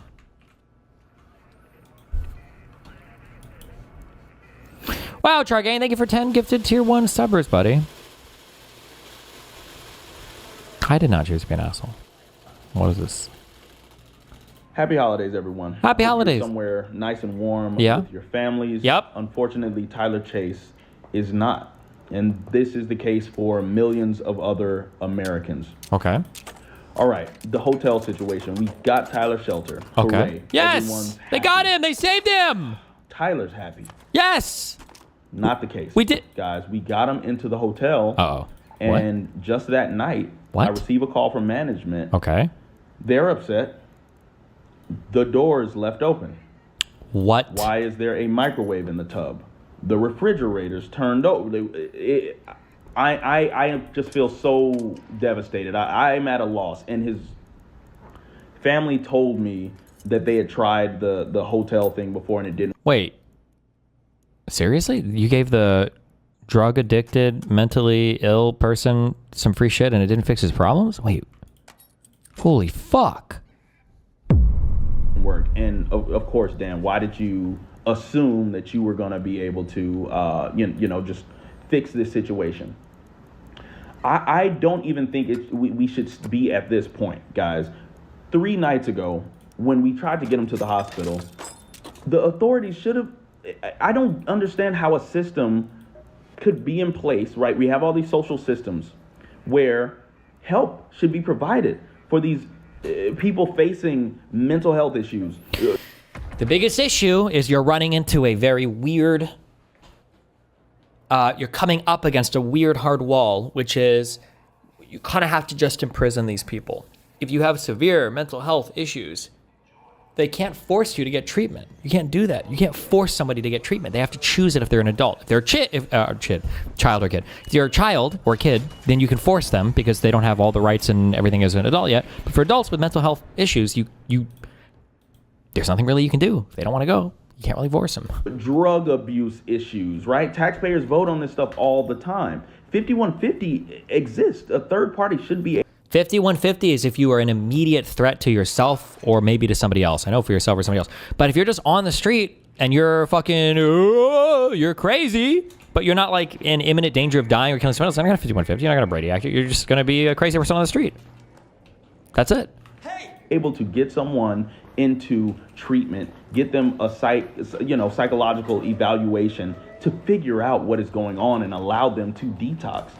I'm just crushed. I need to detox from my schizophrenia, please. They're not quality systems. LA, we got to do better. Well, Riverside County at this point, and California, there's the CARE Act. Well, let's make sure that it's functioning. There's no reason that his family should not be able to get help. I'm really feeling devastated here. Okay. I do want to send a thank you to Radiant, safe for now. People that have been supporting, the people on the ground. Blaze Pizza has given Tyler free pizzas Blaze until the Pizza. 31st. Now I gotta say, until guys, the 31st. Do not just take the plug and abandon my boy. The 31st, all right, that's coming up soon, right? He'll be out of food soon. Please stay, bro, I want stay free with pizza. him. How Provide famous him do a I have to be? there at that facility. He loves your pizza. Guys, I think that it is time to put in a call for 5150, but I also need insight from you all. Do you think that's fair to have a third party call and get someone entry into a Blaze facility? Pizza looks like shit. Actually, I forget sometimes. I lived in Southern California. I disagree with you. Blaze Pizza was fucking awesome. I think I had one downstairs. That's the pizza. They make smaller, like, personal pizzas. They have, like, all the hot sauces and shit for the pizza and shit, too, right? I love that place. I had one downstairs. I lived in, when I was in Glendale, I lived in a huge apartment complex called The Brand.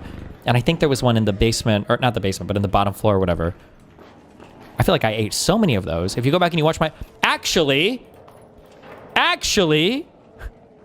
The infamous debate tactics accusation that that one guy made about me. I'm pretty sure I'm eating a Blaze pizza in that video when the guy said I was eating pizza as a debate tactic.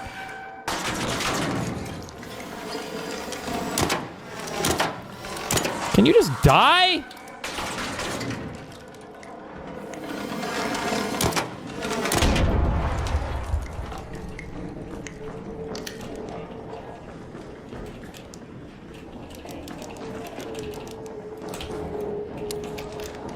Bro, I'm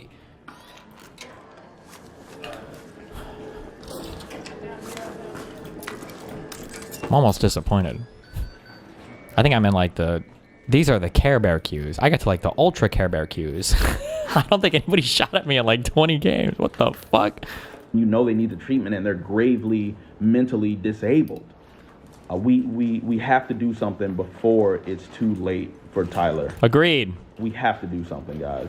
And I just want a little insight. Anyone who has battled with drug addiction. You need to frame him for suicidality. Problems. What would your perspective be? Or if you've actually experienced 5150, you know, in a way that was helpful or not, let me know, because I think that's the call that needs to happen.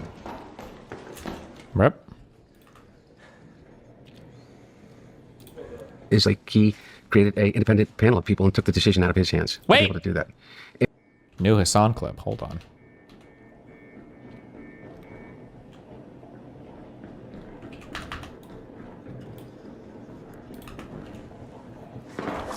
Very diehard. He's cultivated a very diehard fan base. And he's also not shy about weaponizing his fan base against any of his critics. So when you have a lot of people. Can I just say, and listen, I know we all have our struggles, okay? Even if you're a spoiled little Nepo baby fuck like Hassan. But can I just say how unironically triggering it is to hear fucking retards like this guy talk about dealing with like harassment and the weaponization of fan bases when all they're talking about are getting mean comments and sometimes even mean DMs on Twitter, and that's it? Like, bruh, you don't know what it means to be fucking harassed. Like, block them. People say mean things about you on Twitter. Block them. We have a block function. Use it. Block them, bro. It's not that fucking hard. You don't want to see the subreddit shit, then don't read the subreddit. No!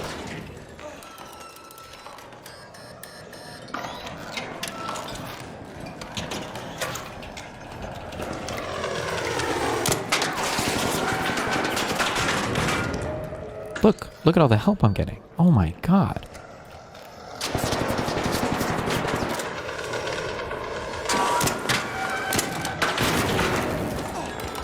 You know what? I deserve to die. Jesus.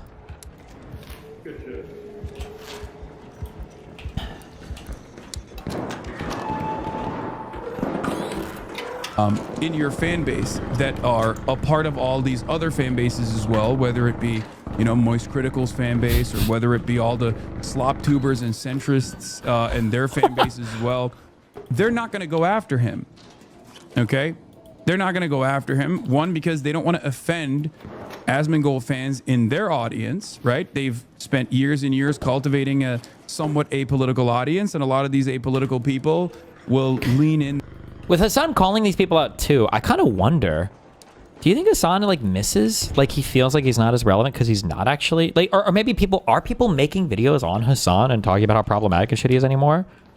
Because I feel like I don't see as much of those. And if they were to be posted, I feel like you fuckers would be linking them all the time. I wonder if Hassan like misses when he was like getting called out more by them, and that's why he's like doing these kind of weird quasi call outs now.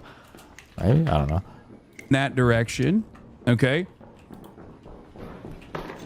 And when you actually do, I've seen more streamers openly mocking him. Yeah, well over like the Dogtober shit and everything.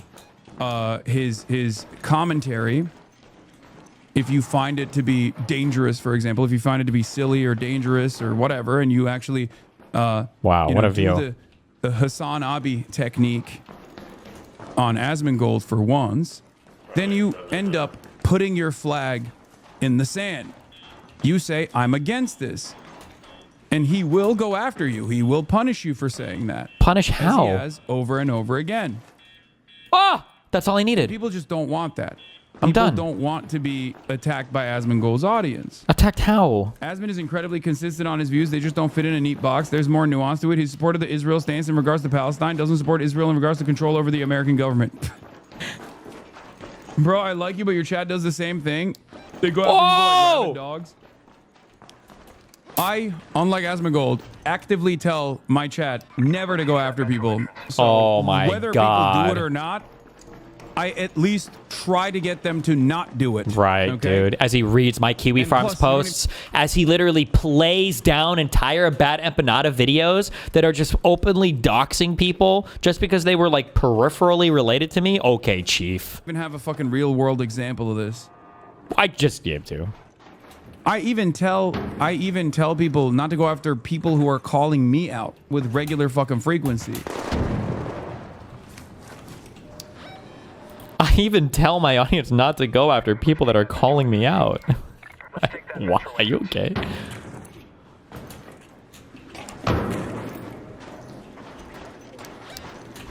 Good one, dude. He's basically a saint. Probably a mistake. I think it's interesting how you give Asmon and everyone so much grace, and then people come in here and won't give you an inch. All the bad faith showcased on a regular basis is astounding. Why does he read comments like that? Principles matter. That is a principle that I have. And although I have weak moments where I say enough is enough and I yell and whatever the fuck, right? Weak moments. Okay. I still try to be such a moral person. Principles matter. That's why I yell at my chat when they constantly fucking that's why I yell at my chat when they say, "Oh, why are you being so kind to these people? You should be fucking really giving it to them." Oh, what? What? Reality is whatever I want it to be. Are you serious? I yell at my chat all the time because I'm so nice. I give so much grace to my enemies and so much charitability, and I've got to... Oh, my God. And then I say, no, that's not how I operate. I argue with my community all the time on what the best practices are.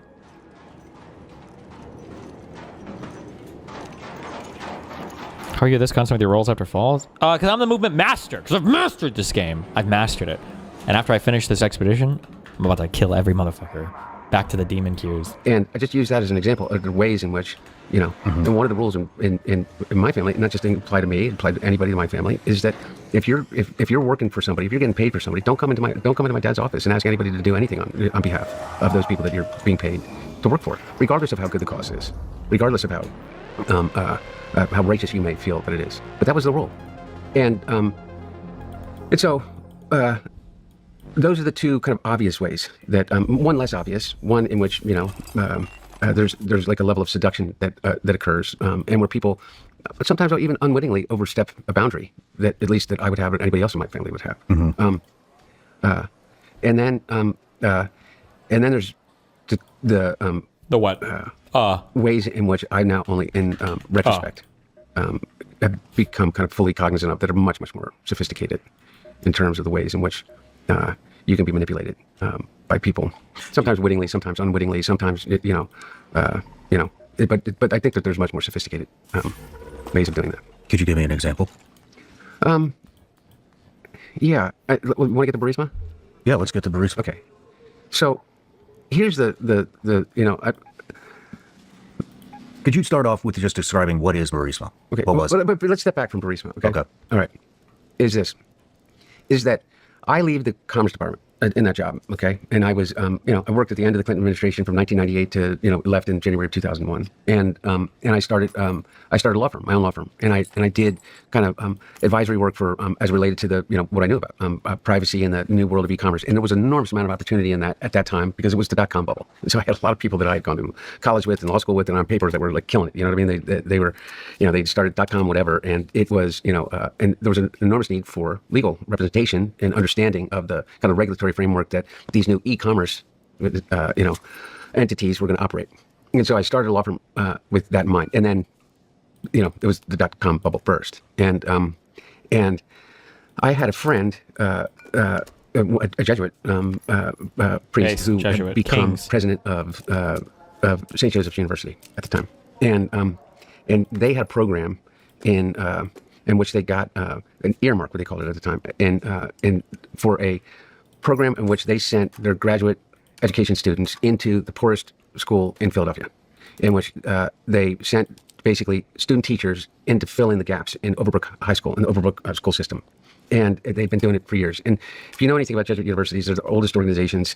Almost, I mean, they're almost always the oldest community organizations in any city that you go to. So whether it's St. Joe's in Philadelphia, or whether it's been there for 120 years, or Georgetown University, which has been there for 200 years, or University of Denver, that's been there for, you know, you go down to University of San Francisco, been there 140 years. Detroit Mercy had been there for, it's the only university left inside the city limits of Detroit. We run shit, basically. So is what he's saying. Father, the president of the university asked me if I could help him do that, and I did. And I helped him in kind of navigating Congress, the House of Representatives, in terms of figuring out whose representatives were. I think it was Chuck Apatat at the time, and where it would go in an earmark. And they got the I don't know what it was. $50,000, a semester to be able to send students to fill in the gaps in this impoverished school system. And then he referred me to the president of Detroit Mercy. And Detroit Mercy was the only, is a dental school, but it was the only dentist in the entire city of Detroit at the time. So every other dentist had moved out to the suburbs. But within the city limits of Detroit, there literally was not one dentist office. Wow. And so what they wanted to do is they wanted to take their the dental school, which was serving the community at the time free, and do mobile dental clinics so that they could do preventative care throughout these neighborhoods. And so I helped them to get the money for that. And then What's I the went best thing to turn into for I got referred provisions? to Xavier. And Xavier University, they had a veterans program I see. Never mind. where they took That's disabled easy, I vets got it. that were coming back from Iraq and Afghanistan, and that this is like 2004 at the time, and the veterans community, in which they gave them they enrolled them at Xavier University, but they also had them do community work as it related to, I forget what the exact what it was, but it was for disabled vets at Xavier University. So I helped them get money to do that, and the list goes on. And I ended up representing I don't know. I think it was at the height of it, 14, 15 Jesuit universities. And that was my entire practice. I was really proud of it. Wow. Yeah. That's solid work. And then at that time, I went on the board of Amtrak. I became the vice chairman and I actually got elected to be the chairman of the board of Amtrak after serving on it for over 6 years. And I had, by that time, gone on to the board of the US-UN World Food Program, which is the largest humanitarian. By the way, please listen to this, because people say this shit, and I know nobody will come from this podcast remembering this, but people say this shit what was Hunter Biden's qualification for being able to be embraced? What was he? He was nothing. Biden had, you listen to even getting into Yale, the way that he did that. Hunter was a smart dude, and he had a lot of business experience prior to sitting on any fucking Burisma board. It's not like he just was out of nowhere, he's the president's son. That's blah, blah, blah, blah. Organization in the world, serving 80 million people a day in 72 different countries, winner of the Nobel Peace Prize. And I had... eventually became chairman of that board. I was vice chairman of the board for Truman National Security Project, which put veterans that were looking to enter political office, and we supported them. The Center for National Policy. I became an adjunct professor at at Georgetown University's School of Foreign Service in the master's program, and I taught a course called The Art of Advocacy in outside of government. It was the idea that you could, the way in which you could use your influence to be able to do good things for good people. And so one of the case studies that we used for that was the creation of PEPFAR, and in the way in which you had bipartisan support to institute a policy which eventually has saved over 25 million lives. Wow. And I taught that class for 4 years, and then my dad ran for president, lost, and then Obama picked him to be vice president. And in so doing, he had a group of people that I find to be really distasteful and hypocrites, but they said that I needed to give up because it was, I was working for these universities, but I was assisting them both in the legal and the policy perspective and lobbying to help them get money to do these programs. And, it was, I was a lobbyist. And so I voluntarily, but with a lot of pressure from them, none from my dad, had to give up that business. And so I basically started back at square one. And I started a consulting firm because I also stepped down from the board of Amtrak because they said that was a conflict of interest. And they were concerned that it was conflict of interest. So you had to shut pretty much everything down. Shut everything down. The fact that your dad just took VP. And I had to rebuild. And I didn't have any savings. How much did the Trumps give up for this again? Just curious. So, anyway, regardless, I'm in a different position than a lot of people. Is I had to figure it out again. And so what I did is I started a consulting company, but mainly focused on infrastructure in rail, because I knew a lot about rail by this point, having served on the board of Amtrak for as long as I did. And there was a lot of potential private projects that were going on that evolved, fizzled out over the years. But I represented a really old, large Midwestern infrastructure firm, like guys who actually dig the tunnels and build the rails. And I advised them from projects anywhere from Baltimore to Beijing if they were interested, but just an understanding of how the process works. And so that was what I did. I was consulting on basically infrastructure projects and things like that, and then I began to consult for groups that were looking to raise capital. So infrastructure private equity firms that were looking for institutional capital to put into the private equity firms to be able to invest in infrastructure projects, mainly all domestic. And so I partnered with someone that had a long-term experience. One of my partners got a Series 7. We started an investment advisory firm, and on top of the infrastructure advisory firm. And that's what we did for, as I was chairman of the board of the World Food Program, as I was vice chairman of the board of the Center for National Policy, the Truman National Security Project. I was on the board of Catholic Charities. I was on the board of about, I think, at least a dozen, if not more, small, medium, large, major institutions. And so, for instance, on the board of Amtrak, I was the chair of the corporate governance board for a 6-year period of time. And I also took a job as the of counsel to, at the time, I think was probably the most significant law firm in the country, which was Boyce Schiller Flexner. And I was of counsel Boyce Schiller Flexner, and I focused on corporate governance. Yeah. And so that's when we come to Burisma. And the way that Burisma came to me was through a partner, a guy that not a partner as much as a potential partner, who I had a great relationship, and then anyway, it doesn't matter. He just got pardoned from Donald Trump. What did he get pardoned for? Wait, is this the who am I thinking of?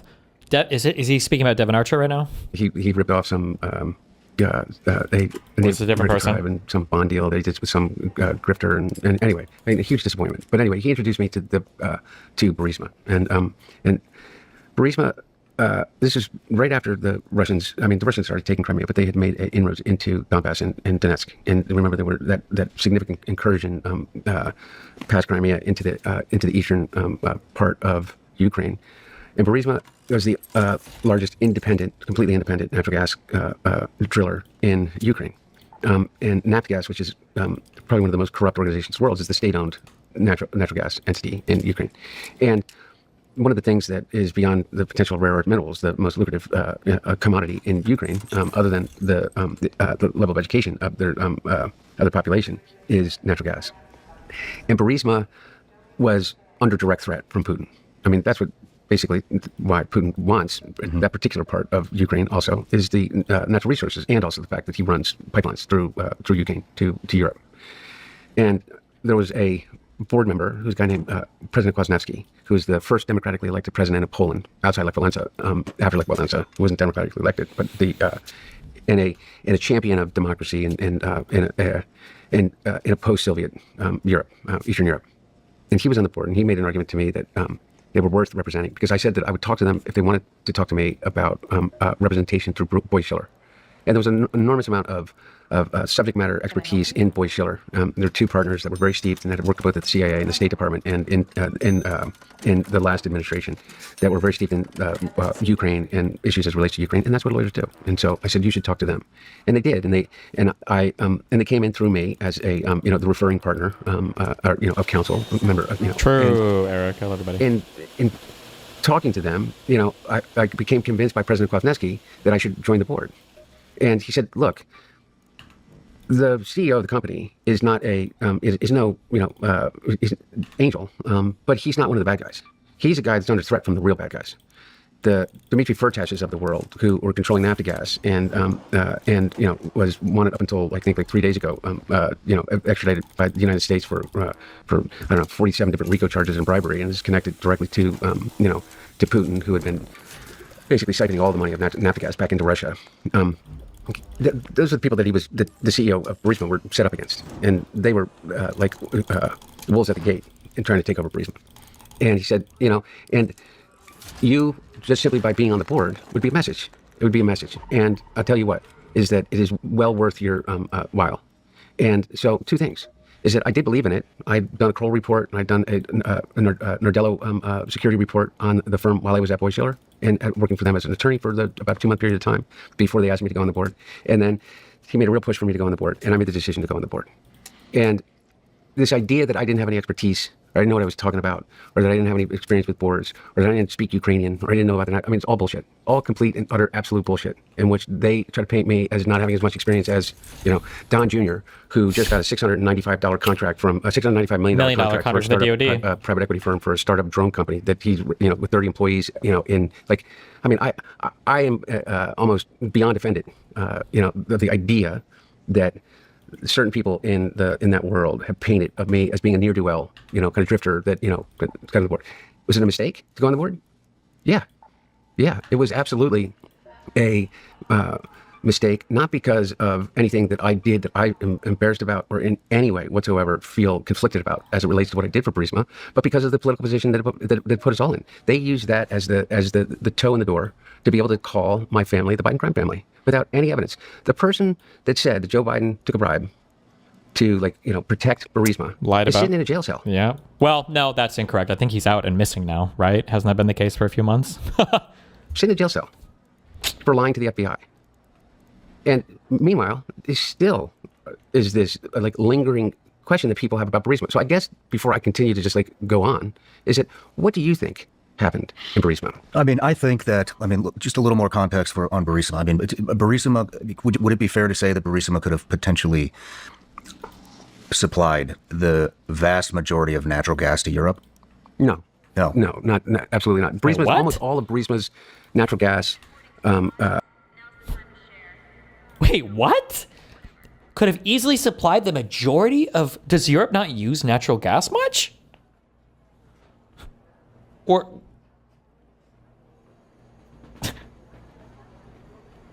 What? Supply, the production was internal to Ukraine, the Ukrainian industry. Okay, yeah, but that could have been a major supply to all of Europe, correct? Well, only if they wanted to drain Ukraine of the vital natural gas that they need to run their economy. But yeah, but no, Burisma did not have the capacity, was not large enough to supply all the natural gas needs of in any way, shape, close, even remotely, of the needs of Germany alone. Okay. The production was not nearly that big. No. Could it have been, though, if we built up the infrastructure? Were the resources there that could have implemented that kind of infrastructure? If you built up the infrastructure of Nafta Gas, the state-owned company, potentially, yes, but not even remotely for Burisma, no. I think that if I was the owner of a company that had that kind of resource, I would very much want the President of the United States' son on my board. Oh, by the way, Shawn, there's no doubt. Or Vice President at that time. But by the way, not for any specific end game like that. Mm-hmm. I'm absolutely certain that was not. I think that what he was afraid of is that he was going to get killed. I'm positive that the CEO of Nafta was not by anybody in the United States, is that he was going to get killed by Putin. Mm-hmm. And so he 100% thought that by bringing me on board, number one, is that I was absolutely qualified. Number two, is that I demanded that we be transparent about it. You realize I went on the board and I put out a press release saying that I went on the board. Mm-hmm. I wasn't hiding it from anybody. And who else was on the board? And I'm absolutely certain that part of the reason that he wanted me on the board was for protection. But he thought that if at least that he was associated with that name, that it would give him some protection from the forces of the Russian forces writ large that were out to literally bury him. Mm-hmm. So I don't have any doubt about that. Was there some? All I know is this: is that I served my 5 years on the board. No one ever asked me to do anything that my dad had any control of. And 3 of the years in which I was on the board, 3.5 of the years in which I was on the board, my dad wasn't in office. I took that job because it afforded me the opportunity to do two things. Number one is that I felt incredibly comfortable serving on a board, just from a capacity and the confidence of being able to be of value, that I was being paid to do something that I had the capacity and was capable of doing. Number one. And number two, it gave me freedom because they paid me a fucking lot of money. And my brother had just been diagnosed with cancer, and an incurable form of cancer. And so it gave me an enormous amount of space to be able to spend time and do that. And I'm not saying like I did it for my brother. I'm a saint, and that's the only reason I did it. That's bullshit. I did it because it paid well, and I knew where the lines were. And that's what I did.